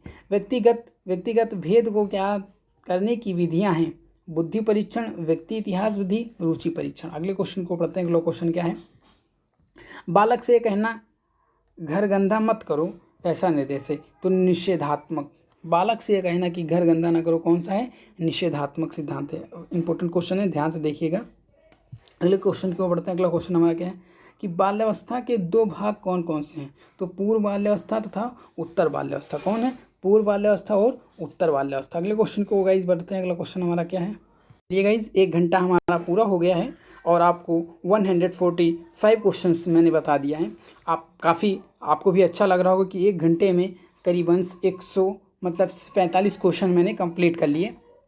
चलिए अगला क्वेश्चन हमारा क्या है? अगला क्वेश्चन है, और मैं इसको और जो है कम समय में इसको ख़त्म करूँगा। देखिए जल्दी से क्या है कि संकल्प शक्ति के कितने अंग हैं? तो संकल्प जो करता है व्यक्ति के कितने अंग हैं? 3 अंग हैं। बालक के समाजीकरण का प्राथमिक घटक है क्रीड़ा स्थल। क्या है? समाजीकरण का जो प्राथमिक घटक है वो क्रीड़ा स्थल, खेलने कूदने का स्थान। बालक के चारित्रिक विकास के स्तर हैं, जो चारित्रिक हैं तो मूल, प्रत्यात्मक, पुरस्कार व दंड, सामाजिकता। चलिए अगले क्वेश्चन को बढ़ते हैं। अगला क्वेश्चन क्या है? उत्तर बाल्यावस्था का समय कब होता है? उत्तर बाल्यावस्था का जो समय होता है 6 से 12 वर्ष तक। 6 से 12 वर्ष तक। चलिए अगले क्वेश्चन को बढ़ते हैं। अगला क्वेश्चन हमारा क्या है? 150 क्वेश्चंस। बालक की शक्ति का वह अंश जो किसी काम में नहीं आता वह खेलों के माध्यम से बाहर निकाल दिया जाता है। यह तथ्य कौन सा सिद्धांत कहलाता है? अतिरिक्त शक्ति का सिद्धांत। कौन सा सिद्धांत कहलाता है? अतिरिक्त शक्ति का सिद्धांत। अगले क्वेश्चन को बढ़ते हैं। अगला क्वेश्चन हमारा क्या है? भाषा विकास के विभिन्न अंग कौन से हैं? तो अक्षर ज्ञान, सुनकर भाषा समझना, ध्वनि पैदा करके बोलना आदि। मतलब भाषा विकास के अंग कौन से? तो भाषा विकास के लिए अक्षर ज्ञान भी बहुत इंपॉर्टेंट है, सुनकर भाषा समझना ये भी इम्पोर्टेंट है, ध्वनि पैदा करके भाषा बोलना काफ़ी इंपॉर्टेंट क्वेश्चन है। अगला क्वेश्चन है कि स्टर्न के अनुसार खेल क्या है? स्टर्न के अनुसार खेल एक ऐच्छिक, इच्छानुसार आत्मनियंत्रित क्रिया है। क्या है? स्टर्न के अनुसार एक ऐच्छिक क्रिया है, आत्मनियंत्रित क्रिया है। संवेगात्मक स्थिरता का लक्षण है, संवेगात्मक जो स्थिरता का लक्षण है भीरू। कौन सा है? भीरू। अगले क्वेश्चन को बढ़ते हैं। अगला क्वेश्चन हमारा क्या है कि अभिप्रेरणा का महत्व है। अभिप्रेरणा का जो महत्व है रुचि के विकास में, चरित्र निर्माण में, ध्यान केंद्रित करने में। अभिप्रेरणा का जो महत्व का होता है चरित्र के विकास में, चरित्र निर्माण में, ध्यान केंद्रित करने में। अगले क्वेश्चन को गाइस बढ़ते हैं। अगला क्वेश्चन हमारा क्या है? जो क्वेश्चन है कि भाषा विकास के क्रम में अंतिक्रम सोपान है। तो अंतिक्रम जो सोपान है भाषा विकास का पूर्णावस्था। कौन सी? भाषा विकास की पूर्णावस्था। अगला क्वेश्चन जो है हमारा, थोड़ा कलर चेंज करेंगे, कलर से मन भर गया इस वाले। अगले क्वेश्चन देखिए जो कलर है हमारा, शिक्षा का कार्य है तो अर्जित रुचियों को स्वाभाविक बनाना, अर्जित रुचियों को स्वाभाविक बनाना। अगला जो क्वेश्चन है क्या है कि बालक के सामाजिक विकास में सबसे महत्वपूर्ण कारक कौन सा है? वातावरण। सबसे महत्वपूर्ण कारक क्या है? वातावरण। जो अगला है, संवेगात्मक विकास में किस अवस्था में तीव्र परिवर्तन होता है? तो किस अवस्था में? संवेगात्मक विकास में किस अवस्था में तीव्र परिवर्तन होता है? तो संवेगात्मक जो विकास होता है उसमें किस और अवस्था में। अगले क्वेश्चन की ओर बढ़ते हैं। अगला क्वेश्चन हमारा क्या है? बालक का शारीरिक, मानसिक, सामाजिक और संवेगात्मक विकास किस अवस्था में पूर्णता को प्राप्त होता है? तो किसको? किशोर अवस्था को। अगले क्वेश्चन को गाइस जल्दी से बढ़ते हैं। अगला क्वेश्चन हमारा क्या है? अगला जो क्वेश्चन है हमारा कि चरित्र क्या है? चरित्र को निश्चित करने वाला महत्वपूर्ण कारक है तो मनोरंजन संबंधी कारक। कौन सा है? मनोरंजन संबंधी कारक। जिस आयु में बालक की मानसिक योग्यता का लगभग पूर्ण विकास हो जाता है वह है तो 14 वर्ष तक बालक का लगभग पूर्ण विकास हो जाता है। लगभग कह दिया इसलिए। अगला क्वेश्चन क्या है? शिक्षा की दृष्टि से बालक की महत्वपूर्ण आवश्यकता क्या है? तो बालक के साथ मनोवैज्ञानिक व्यवहार की आवश्यकता। बालक के साथ कौन सा? मतलब मनोवैज्ञानिक व्यवहार। मानव शरीर का आकार किस ग्रंथि की सक्रियता से बढ़ता है? पीनियल ग्रंथि से। वेरी मोस्ट इंपॉर्टेंट क्वेश्चन है, साइंस में भी क्वेश्चन पूछा जाता है कभी कभी कि मानव शरीर का जो आकार किस ग्रंथि की सक्रियता से बढ़ता है? किस ग्रंथि की सक्रियता? तो पीनियल ग्रंथि जो होती है पीनियल ग्रंथि से बढ़ता है। अगला क्वेश्चन है हमारा, बालक की वृद्धि रुक जाती है तो शारीरिक परिपक्वता प्राप्त करने के बाद। जो शारीरिक परिपक्वता होती है 22 वर्ष तक, शारीरिक परिपक्वता कब तक हो जाती है? 22 वर्ष तक। तो उसकी क्या होती है? शारीरिक परिपक्वता प्राप्त करने के बाद रुक जाती है। चलिए अगला क्वेश्चन जो हमारा, अगला जो क्वेश्चन है देखते हैं। दो बालकों में क्या है, दो बालकों में समान मानसिक योग्यता नहीं होती। यह कथन किसका है, हरलॉक का। दो बालकों में मतलब समान भिन्नता नहीं होगी, क्वेश्चन किसने कहा, जो हरलॉक ने कहा। संवेदना ज्ञान की पहली सीढ़ी है, यह मानसिक विकास है। कौन सा है, मानसिक विकास। संवेदना जो ज्ञान की पहली सीढ़ी किसने कहा, मानसिक विकास की है। काफ़ी इंपॉर्टेंट है। अगले क्वेश्चन की ओर बढ़ते हैं। अगला क्वेश्चन हमारा क्या है कि तर्क, जिज्ञासा तथा निरीक्षण शक्ति विकास होता है। तर्क, जिज्ञासा, तर्क करना, जिज्ञासा और निरीक्षण शक्ति। तो 11 वर्ष की आयु में, 11 वर्ष की आयु में। ये मोस्ट इम्पोर्टेंट क्वेश्चन है, काफ़ी इंपॉर्टेंट क्वेश्चन इसको हम कहेंगे। Very very very important question है। जो क्वेश्चन आपको मतलब इसमें यदि बीटीसी प्रथम सेमेस्टर में नहीं देखने को मिल रहा है, तो यदि आप सीटेट का एग्ज़ाम देंगे तो उसमें गारंटी के साथ आपको ये क्वेश्चन किसी न किसी सेट में आपको देखने को मिल सकता है, किसी न किसी सेट में ज़रूर मिलेगा, क्योंकि इम्पोर्टेंट क्वेश्चन है। इसको देखिए कितना इंपॉर्टेंट क्वेश्चन है। इंट्रोडक्शन ऑफ सोशियोलॉजी नामक पुस्तक लिखी, किसने लिखी, तो हिलगार्ड तथा एटकिसन ने। हिलगार्ड तथा एटकिसन ने। हिलगार्ड किसने लिखी, हिलगार्ड तथा एटकिसन ने। हिलगार्ड तथा एटकिसन ने। तो काफ़ी इंपॉर्टेंट क्वेश्चन है, इसको आप लोग लर्न कर लीजिएगा। अगला जो क्वेश्चन है हमारा क्या है कि व्यक्ति के स्वाभाविक विकास को कहते हैं, तो क्या कहते हैं, अभिवृद्धि। क्या कहते हैं, अभिवृद्धि। चलिए अगले क्वेश्चन को बढ़ते हैं। अगला क्वेश्चन हमारा क्या है, मोस्ट इंपॉर्टेंट क्वेश्चन ये भी है कि इमोशंस जो शब्द है, इमोशन शब्द का अर्थ है, इमोशन शब्द का क्या अर्थ है, इमोशन शब्द तो उत्तेजित करना, उथल पुथल पैदा करना, हलचल मचाना, इमोशन है। इमोशन शब्द क्या है, उत्तेजित करना, उत्तेजित हो गए, उथल पुथल पैदा करना या हलचल मचाना, यही तो क्या है, इमोशन है। संवेग अभिप्रेरक का भावनात्मक पक्ष है, यह कथन है। यह कथन किसका है, तो जो संवेग है अभिप्रेरकों का, संवेग जो है, संवेग अभिप्रेरकों का भावनात्मक पक्ष, यह कथन किसका है, मैकडोगल का। किसका है, मैकडोगल का। अगले क्वेश्चन को बढ़ते हैं। संवेग प्रकृति का हृदय है, यह कथन किसका, संवेग जो है, संवेग या प्रकृति का हृदय है, मैकडोगल ने कहा। वेरी मोस्ट इंपोर्टेंट क्वेश्चन है, किसने कहा, जो संवेग है प्रकृति का हृदय है, ये मैकडोगल ने कहा। अगले क्वेश्चन को बढ़ते हैं। अगला क्वेश्चन हमारा क्या है, जो है फिजिकल एंड कैरेक्टर्स, पुस्तक के लेखक कौन है, physical and characters. Important question है, वेरी इंपॉर्टेंट क्वेश्चन, इसको भी रखिए, क्योंकि ये क्वेश्चन जो पुस्तक वाले हैं, किसने लिखी, जो फिजिकल है एंड कैरेक्टर्स, तो किसने लिखी, थॉर्नडाइक ने। किसने लिखी, थॉर्नडाइक ने। अगले क्वेश्चन को बढ़ते हैं। संवेगहीन व्यक्ति को माना जाता है, क्या माना जाता है, संवेग जो हीन है उसको क्या माना जाता है, जानवर, पशु माना जाता है। क्या माना जाता है, जानवर।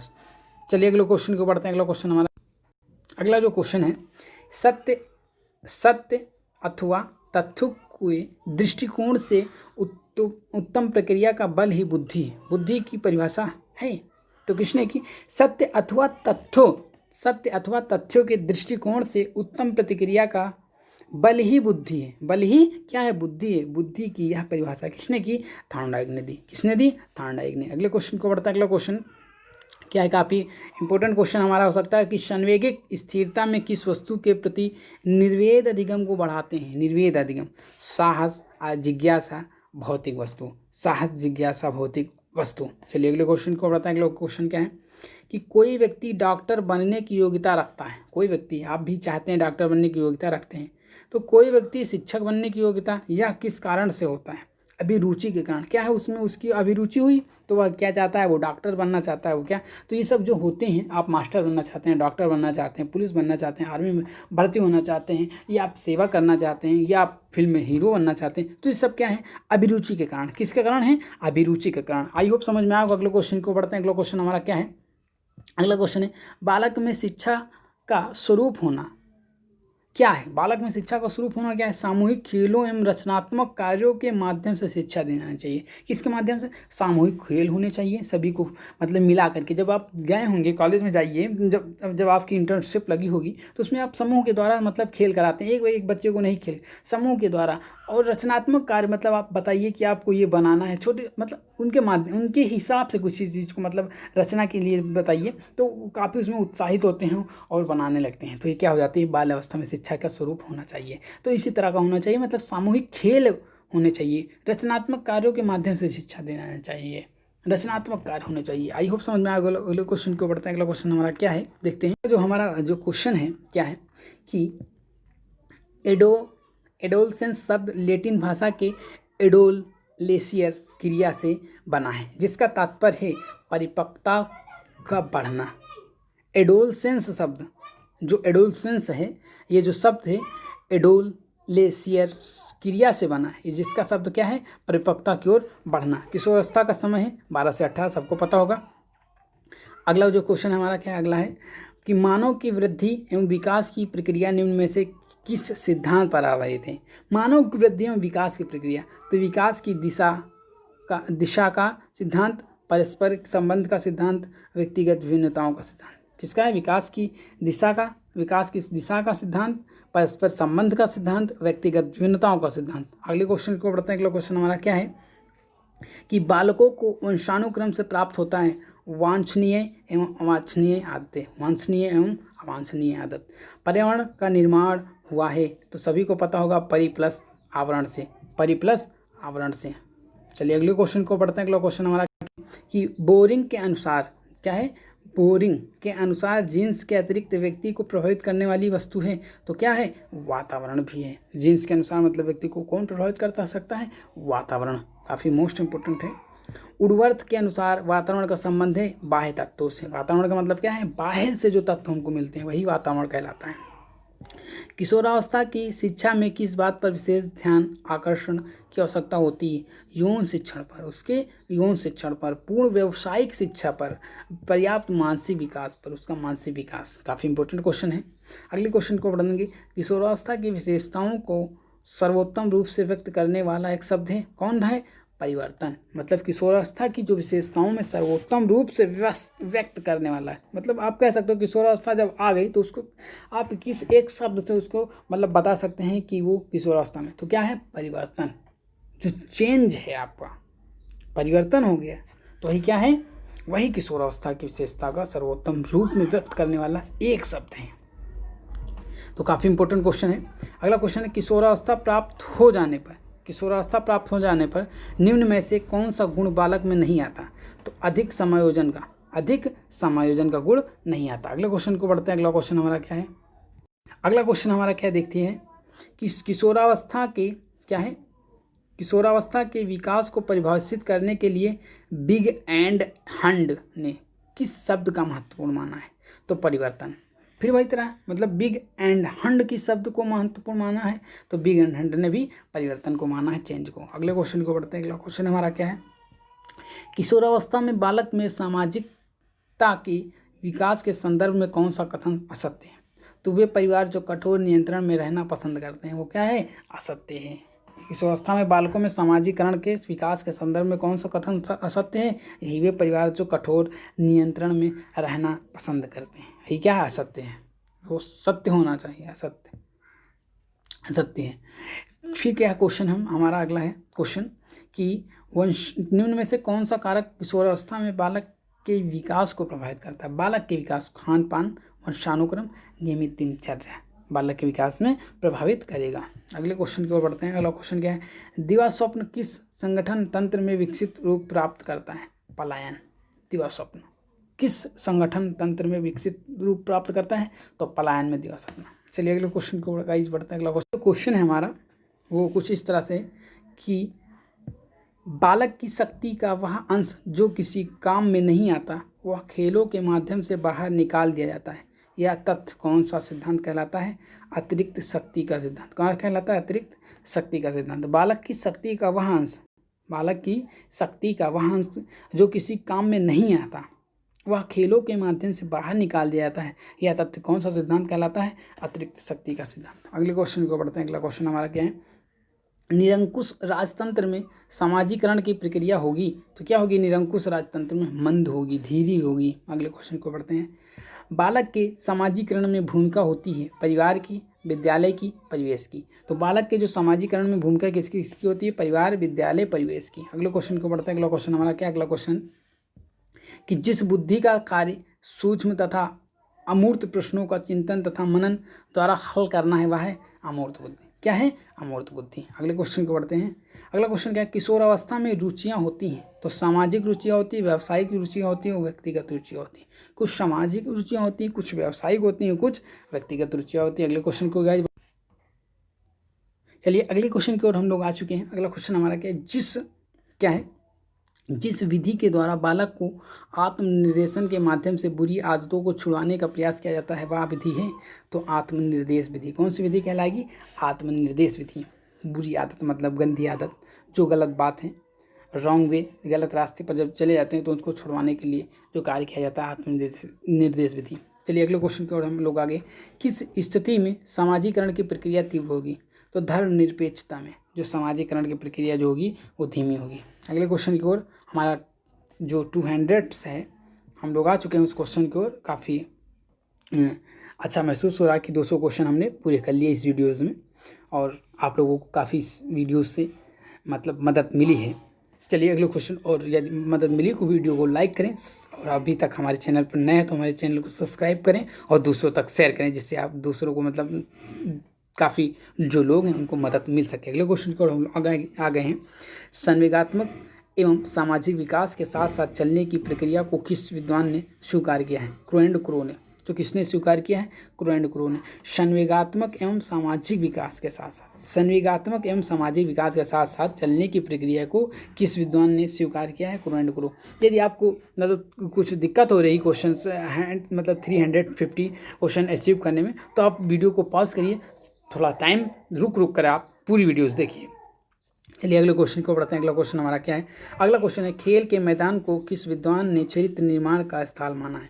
तो स्किनर तथा हैरीमैन ने। स्किनर तथा हैरीमैन ने। अगले क्वेश्चन को पढ़ते हैं। अगला क्वेश्चन हमारा जो क्वेश्चन है हमारा वो है, चरित्र को निश्चित क्या है? चरित्र को निश्चित करने वाला महत्वपूर्ण कारक है मनोरंजन संबंधी कारक। कौन सा कारक है? मनोरंजन संबंधी कारक। अगला क्वेश्चन है कि सामाजिकरण की प्रक्रिया को प्रभावित करते हैं। तो सामाजिकरण जो प्रक्रिया है, शिक्षा, समाज का स्वरूप और आर्थिक स्थिति। शिक्षा, समाज और आर्थिक स्थिति। अगले क्वेश्चन को बढ़ता है। अगला क्वेश्चन हमारा क्या है कि सामान्य बुद्धि बालक प्रायः किस अवस्था में बोलने सीख जाते हैं?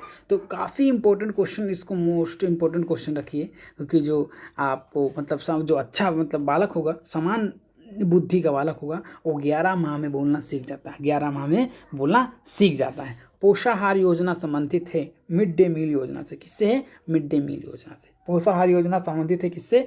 मिड डे मील योजना से। अगले क्वेश्चन को बढ़ते हैं। अगला क्वेश्चन हमारा क्या है? देखिए काफ़ी इंपॉर्टेंट क्वेश्चन आपके लिए आ चुके हैं कि मिड डे मील योजना का प्रमुख संबंध है केंद्र से। किससे है? केंद्र से। मिड डे मील योजना का प्रमुख संबंध किससे है? इंपॉर्टेंट क्वेश्चन है, वेरी मोस्ट इंपॉर्टेंट क्वेश्चन है कि मिड डे मील योजना का संबंध किससे है?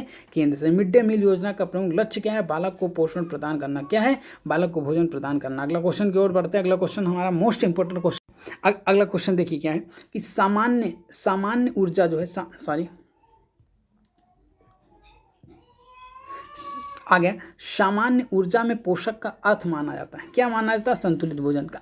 अगर सामान्य ऊर्जा में किसको मतलब पोषण का अर्थ माना जाता है तो संतुलित भोजन को। तो आप भी संतुलित भोजन करिए, सामान्य ऊर्जा प्राप्त करिए। अगले क्वेश्चन को लोग आगे चुके हैं। अगला क्वेश्चन हमारा क्या है? मोस्ट इंपॉर्टेंट क्वेश्चन ये भी है कि पोषण के प्रमुख पक्ष हैं संतुलित भोजन, नियमित भोजन। तो भोजन के जो प्रमुख पक्ष हैं क्या क्या हैं? संतुलित भोजन और नियमित भोजन। पोषण का विकृत रूप कहलाता है तो क्या कहलाता है? कुपोषण। पोषण का यदि विकृत रूप है तो क्या कहलाता है? कुपोषण कहलाता है। अगले क्वेश्चन की ओर हम लोग आ चुके हैं। अगला क्वेश्चन हमारा क्या है कि एक शिक्षक जो पूर्ण ज्ञान होना चाहिए, एक शिक्षक को पूर्ण ज्ञान होना चाहिए तो पोषण के उपायों का, पोषण तत्वों का, मतलब क्या खिलाना चाहिए बच्चों को, क्या उसके लिए उपाय करने चाहिए और क्या तत्व होने चाहिए। इसका मतलब एक शिक्षक को पूरा ज्ञान होना चाहिए। अगला क्वेश्चन हमारा क्या है? अगला क्वेश्चन, पोषण का संबंध होता है शारीरिक एवं मानसिक विकास से। पोषण का संबंध किससे होता है? शारीरिक एवं मानसिक ज्ञान से। अगले क्वेश्चन को बढ़ता है। अगला क्वेश्चन हमारा क्या है कि व्यापक अर्थ में पोषण का संबंध होता है व्यापक रूप से संतुलित भोजन से, स्वास्थ्यप्रद वातावरण एवं प्रकृति से। संतुलित भोजन से, स्वास्थ्यप्रद वातावरण एवं प्रकृति से। अगले क्वेश्चन को पढ़ते हैं। चलिए अगला जो क्वेश्चन हमारा वो इम्पोर्टेंट वो भी है, पोषण का अभाव जो है, पोषण का अभाव अप्रत्यक्ष रूप से प्रभावित करता है सामाजिक विकास को। किसको प्रभावित करता है? सामाजिक विकास को। पोषण के अभाव में बालक का व्यवहार हो जाता है, कैसा हो जाता है? तो पोषण के अभाव में यदि तो अगर भोजन मतलब पोषण का अभाव में बालक का व्यवहार कैसा हो जाता है? यदि बालक को अच्छा भोजन नहीं मिलता है और उसकी मतलब खाने पीने की जो स्थिति मतलब अपर्याप्त कह सकते हो, अपर्याप्त जो भोजन मिलता है तो चिड़चिड़ा हो जाता है और अमर्यादित हो जाता है, अमर्यादित हो जाता है। अगले क्वेश्चन को बढ़ते हैं। अगला क्वेश्चन हमारा क्या है, अगले क्वेश्चन की ओर बढ़ेंगे। संतुलित भोजन का स्वरूप निर्धारित होता है तो आयु वर्ग के अनुसार। संतुलित भोजन क्या होता है, जो मतलब भोजन किस आयु के हिसाब से देना चाहिए ये भी होता है। अनुपयुक्त भोजन उत्पन्न करता है कुपोषण। अनुपयुक्त मतलब खराब भोजन क्या मतलब उत्पन्न करता है, कुपोषण। अगला क्वेश्चन है कि संतुलित भोजन के लिए आवश्यक है, संतुलित भोजन के लिए आवश्यक है शुद्धता एवं नियमितता। शुद्धता होना चाहिए और नियम होना चाहिए कि क्या क्या खाना, क्या क्या नहीं खाना है। पोषण में वृद्धि के उपाय होते हैं। पोषण में वृद्धि के भोजन से संबंधित, पर्यावरण से संबंधित, भोजन से संबंधित और पर्यावरण से संबंधित। अगले क्वेश्चन को बढ़ते हैं। अगला क्वेश्चन हमारा, अगला जो क्वेश्चन है क्या है कि पोषण के उपायों में प्रभावशीलता के आवश्यक हैं, प्रभावशीलता के लिए आवश्यक है शिक्षक सहयोग, अभिभावक सहयोग, विद्यार्थी सहयोग। शिक्षक सहयोग, अभिभावक सहयोग और विद्यार्थी सहयोग।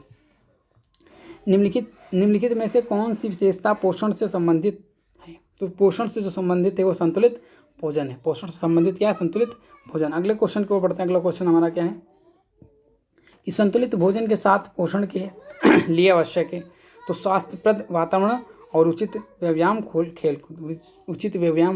खेलकूद।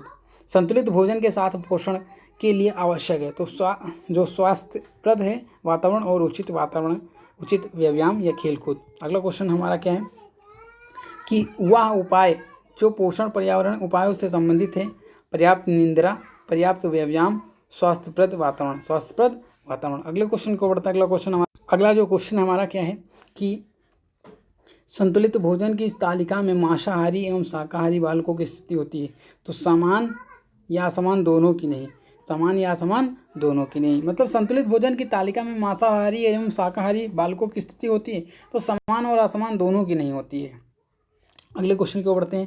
अगला क्वेश्चन 1 से 3 वर्ष के बालक के लिए अन्न होना चाहिए तो 1 से 3 वर्ष जो बालक है उसके लिए जो भोजन होना चाहिए वो 150 ग्राम होना चाहिए। काफ़ी इंपॉर्टेंट क्वेश्चन है, आप पढ़ लीजिए कि बालकों को कितना भोजन देना है तो 150 ग्राम, तौल के नहीं दीजिएगा, मतलब लगभग।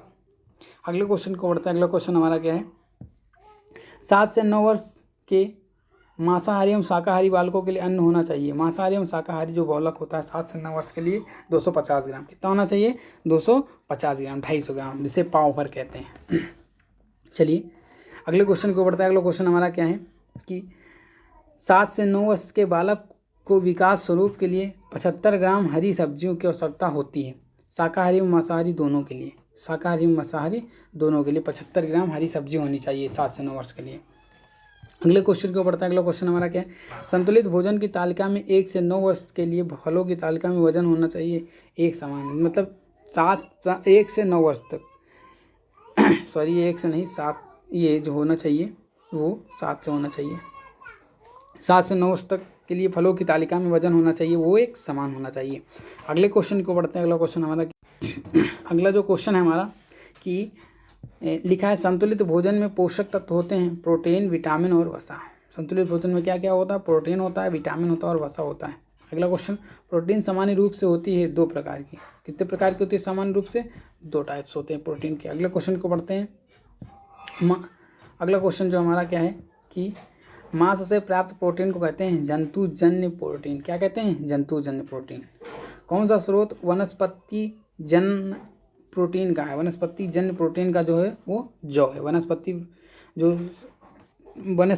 जन्य प्रोटीन क्या है, जौ। अगले क्वेश्चन को बढ़ता है। अगला क्वेश्चन हमारा क्या है, अगला क्वेश्चन है क्वाशियरकर नामक रोग उत्पन्न होता है प्रोटीन की कमी से। किस कमी से, क्वाशियरकर जो नामक रोग होता है, क्वाशियरकर जो नामक रोग होता है वो प्रोटीन की कमी से होता है।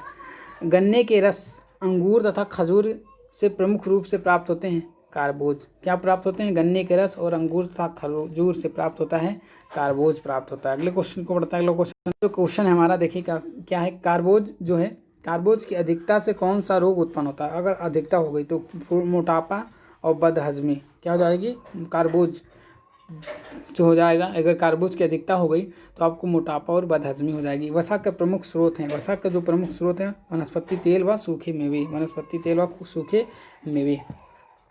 शरीर को अधिक शक्ति प्रदान करता है, क्या प्रदान करता है, वसा। अगले क्वेश्चन को बढ़ता है। अगला क्वेश्चन हमारा क्या है कि खनिज लवणों की कमी से रक्त को नहीं मिल पाता हीमोग्लोबिन। क्या नहीं मिल पाता है? हीमोग्लोबिन। घेंघा नामक रोग उत्पन्न होता है आयोडीन अथवा खनिज लवण की कमी से। आयोडीन अथवा खनिज लवण की कमी से। विटामिन का आविष्कार हुआ था तो किस सदी में? वेरी इंपॉर्टेंट क्वेश्चन है। किस सदी में हुआ था विटामिन का आविष्कार? तो 19वीं शताब्दी के आरंभ में। किस शताब्दी में?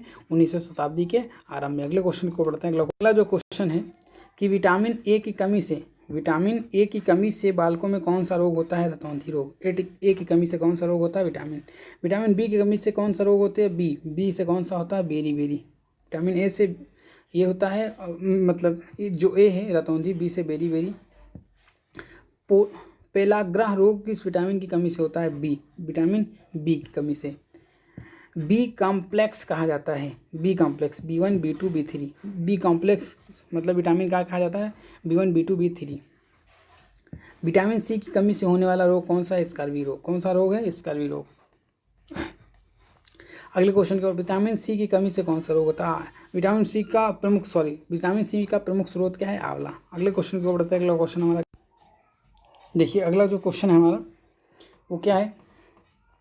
लिखा है कि स्त्रियों में मृदुलास्थि रोग किस विटामिन की कमी से होता है? जो मृदुलास्थि रोग होता है वो विटामिन डी की कमी से होता है। डी की कमी से। विटामिन डी की कमी से उत्पन्न होता है सूखा रोग। कौन सा रोग होता है? सूखा रोग। सूखा रोग पाया जाता है बालिकाओं में। अगले क्वेश्चन की ओर बढ़ते हैं। विटामिन ई की कमी से स्त्रियों में संभावना होती है बांझपन और गर्भपात की। अगले क्वेश्चन को बढ़ते हैं। विटामिन ई की कमी से उत्पन्न होने वाला रोग है नपुंसकता। Vitamin E. विटामिन के प्रमुख स्रोत हैं केला, गोभी और अंडा। अगले क्वेश्चन को बढ़ते हैं। अगला जो क्वेश्चन है हमारा विटामिन के की सर्वाधिक उपयोगिता होती है गर्भिणी स्त्री के लिए, स्तनपान कराने वाली महिलाओं के लिए। अगले क्वेश्चन को पढ़ते हैं। अगला क्वेश्चन है रक्त का थक्का न जमने का रोग किस विटामिन के अभाव से उत्पन्न होता है? विटामिन के की कमी से।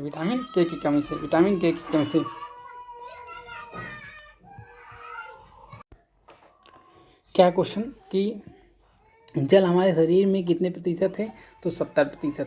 दूषित जल के पीने से उत्पन्न रोग है। दूषित जल जो पीता है तो उसके लिए पीलिया रोग है और एक डायरिया, 2 रोग हो सकते हैं। अगले क्वेश्चन को बढ़ते हैं। अगला क्वेश्चन क्या है कि कार्य करने के लिए किस पदार्थ की आवश्यकता होती है? किस पदार्थ की आवश्यकता होती है? तो कार्बोज की और कार्बोहाइड्रेट की। किस पदार्थ की आवश्यकता है? कार्बोज और कार्बोहाइड्रेट की। अगले क्वेश्चन को बढ़ते हैं कि पोषक जो है अध्यापक को पोषक के ज्ञान की आवश्यकता होती है बाल विकास के लिए, छात्रों के रोगों की और जानकारी के लिए, अभिभावकों को पोषक ज्ञान के प्रदान करने के लिए। जो अभिभावक होते हैं उसको पोषक ज्ञान प्रदान करने के लिए। तो अगले क्वेश्चन की ओर हम बढ़ते हैं। अगला क्वेश्चन हमारा क्या है कि अभिभावकों को पोषक का ज्ञान कराने की सर्वोत्तम अवसर होता है शिक्षक और अभिभावक गोष्ठी को। अगले क्वेश्चन की ओर हम बढ़ते हैं। अगला क्वेश्चन हमारा क्या है कि पोषक की क्रिया को बाल विकास से संबद्ध करने के लिए आवश्यकता है निरंतरता की। किसकी आवश्यकता है? निरंतरता की। शारीरिक विकास के लिए निरंतरता के रूप में उपलब्ध होना चाहिए। तो क्या उपलब्ध होना चाहिए? संतुलित भोजन। क्या होना चाहिए? संतुलित भोजन और उचित व्यायाम। ये क्वेश्चन इसलिए मैं लाया क्योंकि ये इंपॉर्टेंट है कि टीचर को नॉलेज होना चाहिए इस विटामिन की कमी से A B C D E F जो भी विटामिन्स हैं के, तो इन विटामिन्स की जो मेन इंपॉर्टेंट रोग थे और मेन इंपॉर्टेंट मतलब कमी से क्या रोग होता है, तो टीचर्स को नॉलेज होना चाहिए जिससे बच्चों को मतलब वो चीज़ अगर हम दें संतुलित रूप से तो उनके मतलब खान पान में यदि हमको अच्छा मिलेगा तो उसका मतलब जो विकास होगा सर्वांगीण, कहीं ना कहीं जो सर्वांगीण विकास की बात कही जा रही है, तो इसी हित के लिए इन क्वेश्चनों को लाना पड़ा। अगले क्वेश्चन की ओर बढ़ते हैं। अगला क्वेश्चन हमारा क्या है गाइस? अगला जो क्वेश्चन है कि अनिरंतर का विकास प्रक्रिया में प्रमुख कारक है साधनों की अनिरंतरता की विकास प्रक्रिया में प्रमुख कारक है साधनों की निरंतरता। अगले क्वेश्चन को बढ़ते हैं। अगला क्वेश्चन क्या है कि एक बालक को संतुलित भोजन, कौन सा भोजन? संतुलित भोजन की उपलब्धता सप्ताह में 2 दिन होती है। इस अवस्था में उस बालक का विकास होगा अनियमित। यदि 2 दिन आप देंगे तो क्या हो जाएगा, उसका विकास अनियमित होगा। साधनों की निरंतरता में बालक विकास की गति को बनाती है तीव्र। क्या बनाती है, तीव्र। अगले क्वेश्चन को बढ़ते हैं। अगला क्वेश्चन क्या है, साधनों की अनिरंतरता बालक विकास को बनाती है, क्या बनाती है, मंद बनाती है। बालकों की अनिरंतरता बाल विकास को बनाती है, मंद बनाती है। अगले क्वेश्चन को बढ़ते हैं। अगला क्वेश्चन क्या है, एक बालक में विद्यालय के प्रथम दिन अध्यापक एवं विद्यालय के प्रति अरुचि उत्पन्न हो जाती है तो उसका प्रारंभिक अनुभव मान जाएगा, क्या हो जाएगा, मतलब प्रारंभिक जो अनुभव होगा माना जाएगा वो दोषपूर्ण माना जाएगा। क्या माना जाएगा, दोषपूर्ण माना जाएगा। अगले क्वेश्चन को बढ़ते, अगला जो क्वेश्चन है हमारा काफ़ी इंपॉर्टेंट क्वेश्चन है कि सर्वोत्तम विकास के लिए प्रारंभिक अनुभवों का स्वरूप होना चाहिए सुखद होना चाहिए। कैसा होना चाहिए, सुखद। एक बालक प्रथम अवसर पर एक विवाह समारोह में जाता है। देखिए कितना बढ़िया क्वेश्चन है। एक बालक प्रथम अवसर पर एक विवाह समारोह में जाता है, वह उसको अनेक प्रकार की विसंगतियाँ दृष्टिगोचर होती हैं तो माना जाएगा कि बालक की सामाजिक विकास होगा मंद गति से होगा। कौन सा विकास होगा, मंद गति से होगा। अगले क्वेश्चन को बढ़ते हैं। अगला क्वेश्चन हमारा क्या है कि शिक्षक कार्य में बालक के प्रारंभिक अनुभव को उत्तम बनाने का कार्य करने के लिए शिक्षक को प्रयोग करना चाहिए तो शिक्षण सूत्रों का प्रयोग करना चाहिए। यदि उत्तम शिक्षण बनाना है तो कैसा होना चाहिए, शिक्षण सूत्रों का प्रयोग करना चाहिए। परिवर्ती अनुभव का संबंध होता है तो कैसा होता है, परिणाम से। परिवर्ती अनुभव का संबंध होता है किससे, परिणाम से, परिणाम से होता है। अगला क्वेश्चन है कि परिवर्ती अनुभव का प्रयोग किया जा सकता है तो विकास की परिस्थिति निर्माण में, विकास मार्ग को प्रशस्त करने में, विकास की प्रगति निर्माण में और विकास जो है विकास मार्ग को प्रशस्त करने में। अगला क्वेश्चन हमारा क्या है कि बाल केंद्रित शिक्षा में प्राथमिक स्तर पर सामान्यतः किस विधि का प्रयोग उचित माना जाएगा तो खेल विधि। किस विधि को उचित माना जाए, खेल विधि। अच्छा, खेल विधि को किसने दिया, आप लोग बताइएगा। ये हमारा ऑप्शन में आप लोग कमेंट बॉक्स में ज़रूर बताइए कि खेल विधि मतलब किसने दिया, खेल विधि को किसने दिया, खेल विधि को। चलिए अगले क्वेश्चन को बढ़ते हैं। बाल केंद्रित शिक्षा का प्रमुख आधार है तो बाल केंद्रित जो शिक्षा है, बाल केंद्रित शिक्षा का प्रमुख जो आधार है वो बालक को का केंद्र मानना है, बालक का केंद्र मानना है। अगले क्वेश्चन को बढ़ते हैं। अगला क्वेश्चन क्या है कि बाल केंद्रित शिक्षा में किसकी भूमिका गौड़ होती है तो गौड़ जो भूमिका होती है, गौड़ भूमिका जो किसकी होती है, शिक्षक की। बाल केंद्रित शिक्षा में प्रमुख भूमिका होती है, प्रमुख भूमिका किसकी होती है, बालक की। बाल केंद्रित में प्रमुख भूमिका बालक की। और शिक्षक केंद्रित जब शिक्षक केंद्रित शिक्षा दी जाती थी तो उसमें मेन रूप किसका होता था, शिक्षक का। तो आई होप समझ में आएगा। अगले क्वेश्चन को बढ़ते हैं। अगला क्वेश्चन हमारा क्या है कि बाल केंद्रित शिक्षा का उद्देश्य होता है बालक की रुचियों का ध्यान, अंतर्निहित प्रतिभाओं का विकास, गतिविधियों का विकास। मतलब जो होती है अंतर्निहित प्रतिभाओं का विकास। अगले क्वेश्चन को बढ़ते हैं। अगला क्वेश्चन हमारा क्या है कि बाल केंद्रित शिक्षा में शिक्षा प्रदान की जाती है तो कैसी प्रदान की जाती है, कविताओं एवं कहानियों के रूप में, कविताओं तथा कहानियों के रूप में। अगला क्वेश्चन देखिए कि बाल केंद्रित शिक्षा में प्रमुख स्थान दिया जाता है, बाल केंद्रित शिक्षा में जो प्रमुख स्थान दिया जाता है वो गतिविधियों एवं प्रयोगों को। प्रगतिशील शिक्षक का आधार होता है, प्रगतिशील शिक्षक का आधार जो होता है वैज्ञानिकता एवं तकनीकी। अगले क्वेश्चन को बढ़ते हैं। शिक्षक में कंप्यूटर का प्रयोग माना जाता है, शिक्षक में कंप्यूटर का प्रयोग प्रगतिशील माना जाता है। क्या माना जाता है, प्रगतिशील। अगले क्वेश्चन को बढ़ता है। अगला क्वेश्चन हमारा क्या है, शिक्षा में प्राथमिक स्तर पर खेलों का प्रयोग माना जाता है, बाल केंद्रित शिक्षा, बाल केंद्रित शिक्षा।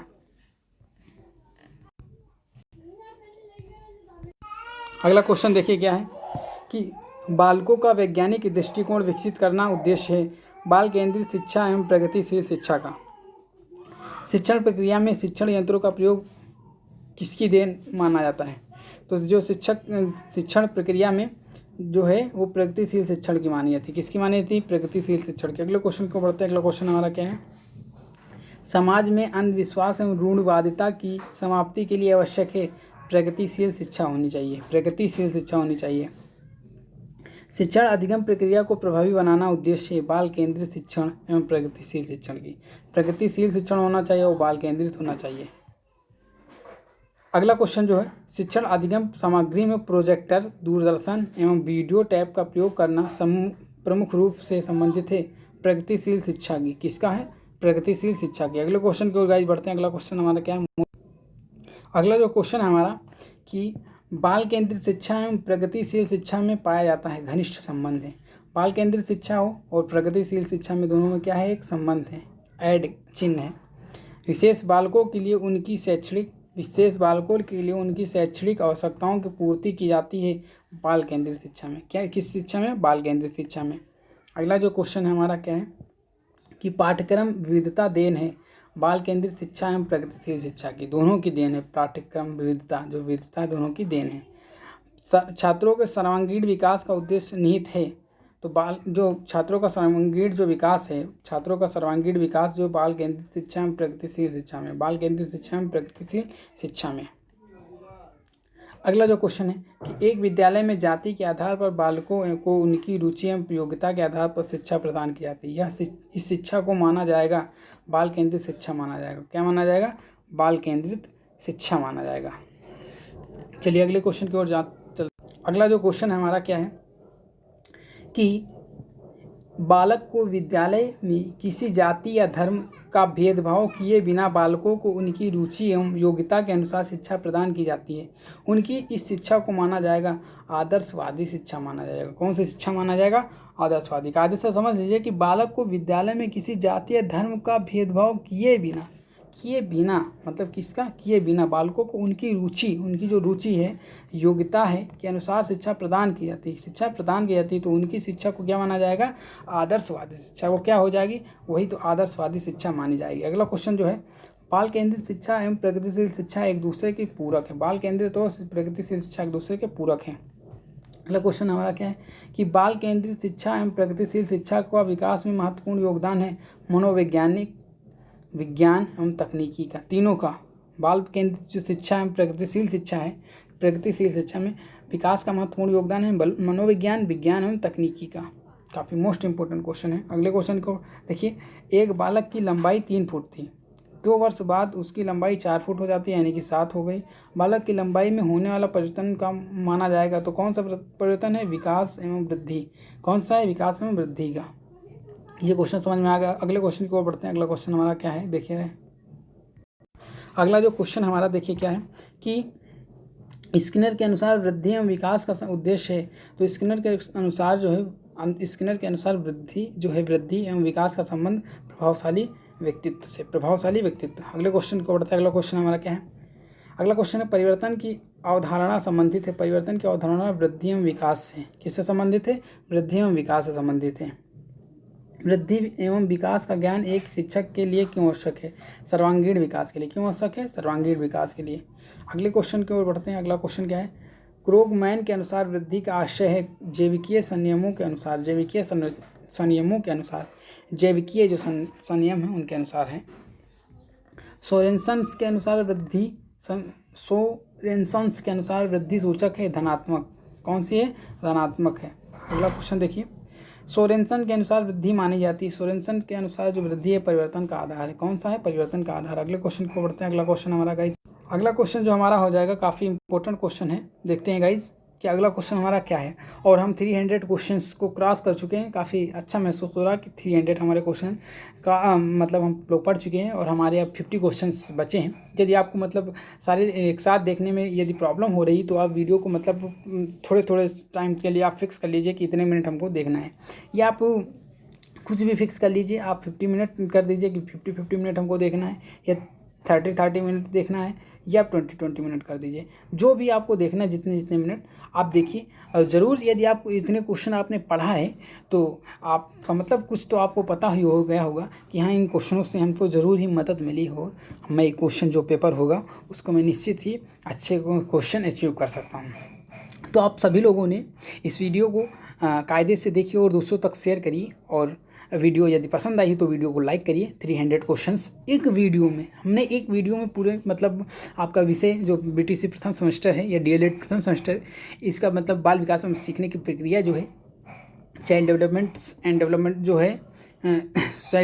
जो है जिसे कहते हैं हम लोग, तो मैंने इस वीडियो में पूरी मतलब पढ़ा दी है, पूरी समाप्त कर दी। 350 क्वेश्चंस जो आप लोगों के सामने मैंने प्रस्तुत किया है और काफ़ी आप लोगों के लिए हेल्पफुल साबित हो रहे हैं। और यदि आप लोगों को मतलब वीडियो पसंद आई तो वीडियो में जा करके कमेंट जरूर करिएगा कि वीडियो कैसी लगी। आई होप, मैं आशा करता हूँ आपको वीडियो पसंद आई है। चलिए अगले जो हमारी 50 क्वेश्चंस बचे हुए हैं इनको मैं जल्द से समाप्त करता हूँ। अगला जो हमारा क्वेश्चन है क्या हो जाएगा, अगला जो हमारा क्वेश्चन है वो हो जाएगा कि गैशल के अनुसार संकुचित दृष्टिकोण है तो वृद्धि का कौन सा है, गैशल के अनुसार वृद्धि का। गैशल के अनुसार व्यापक दृष्टिकोण है, गैशल के अनुसार व्यापक जो दृष्टिकोण है वो विकास का, किसका है, विकास का। अगले क्वेश्चन को बढ़ते हैं। अगला क्वेश्चन हमारा क्या है कि निम्नलिखित में से कौन सा तथ्य गैशल के विकास के अवलोकन रूप से संबंधित है। गैशल तो शरीर रचनात्मक, शरीर क्रिया, विज्ञानात्मक और व्यवहारात्मक। अगले क्वेश्चन को बढ़ते हैं।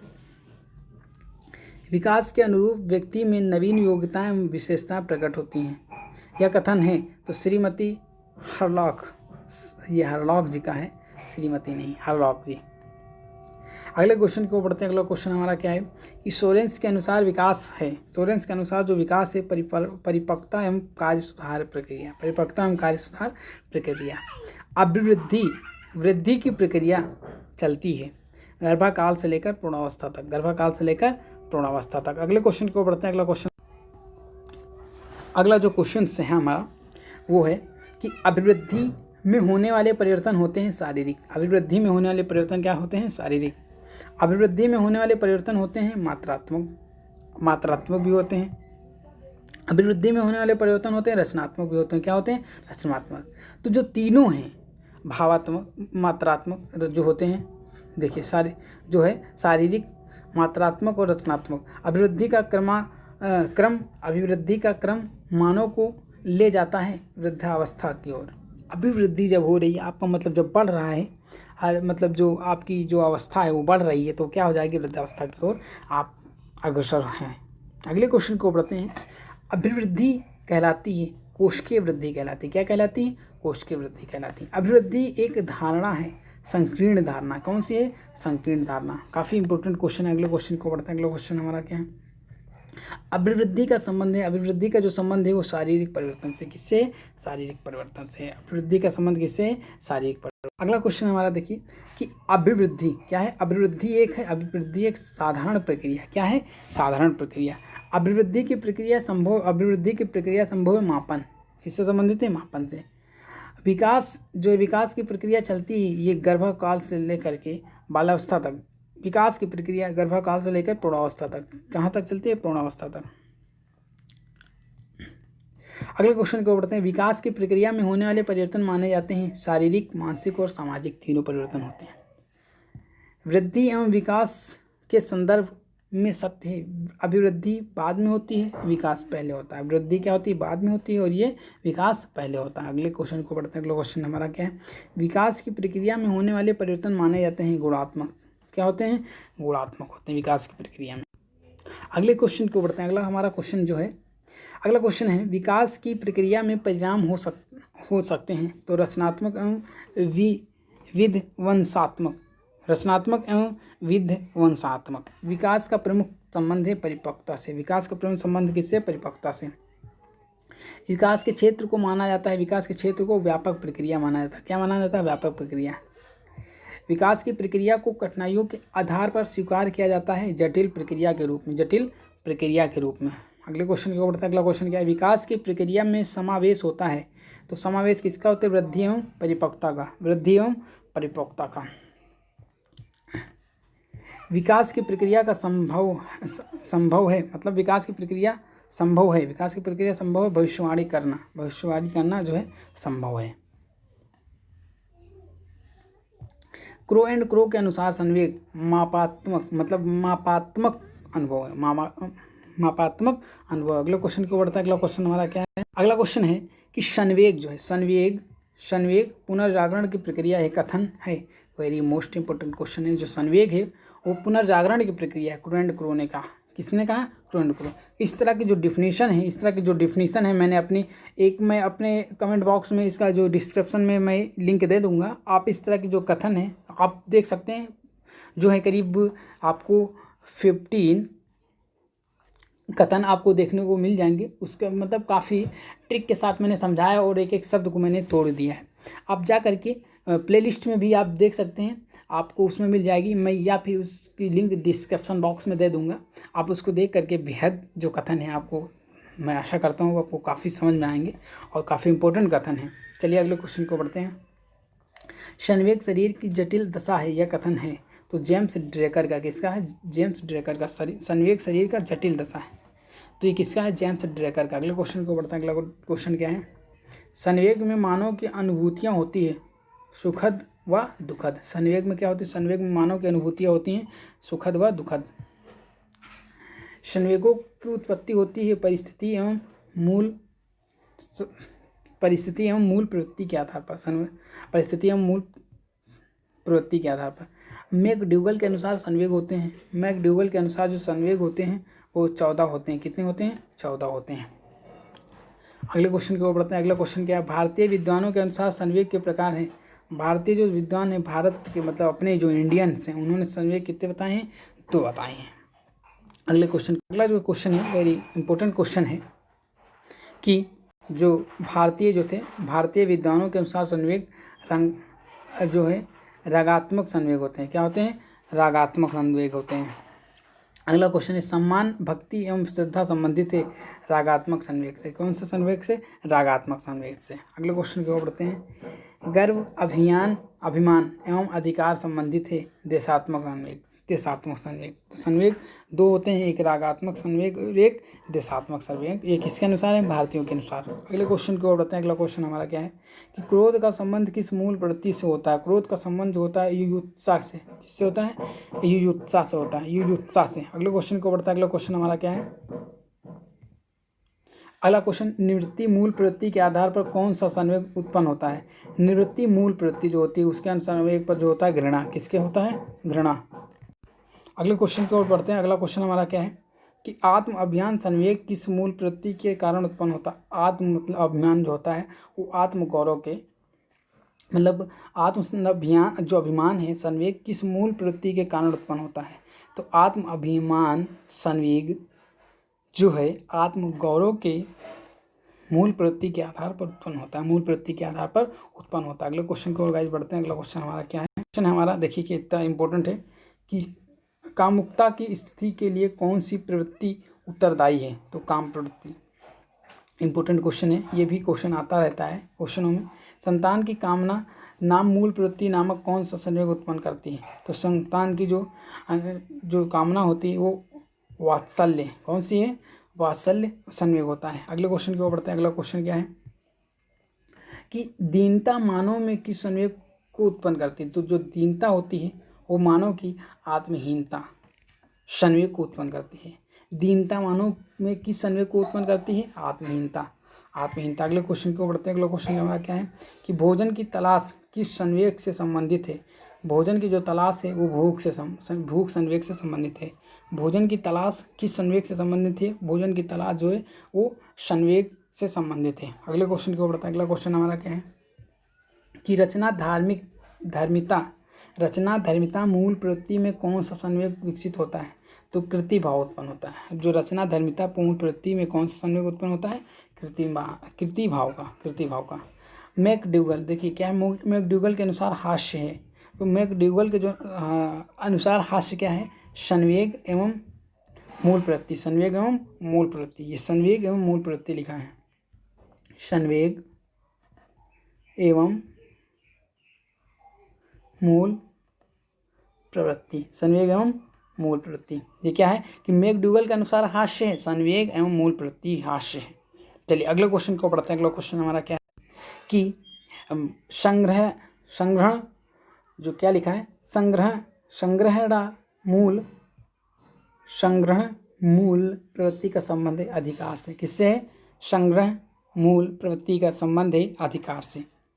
थकान के कारण बालक के व्यवहार में कौन सा संवेग उत्पन्न होता है? तो क्रोध। यदि वो थक जाता है बालक तो कौन सा क्रोध उत्पन्न मतलब संवेग उत्पन्न हो जाता है? क्रोध।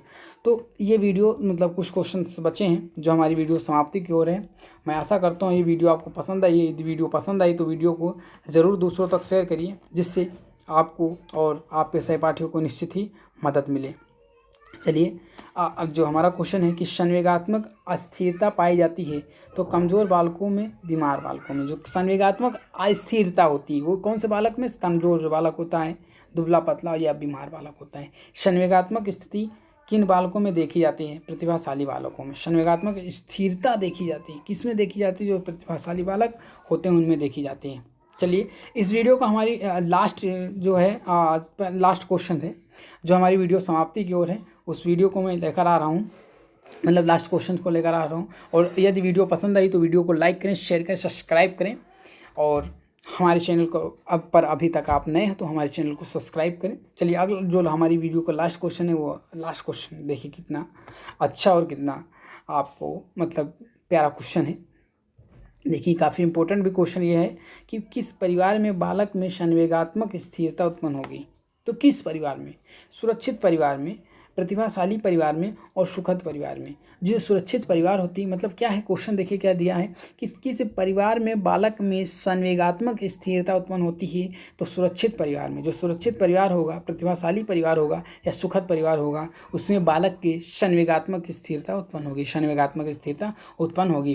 तो यदि वीडियो पसंद आई तो वीडियो को लाइक करें, सब्सक्राइब करें और शेयर करें। यदि हमारे चैनल पर नए हुए हैं तो हमारे चैनल को सब्सक्राइब कर लें।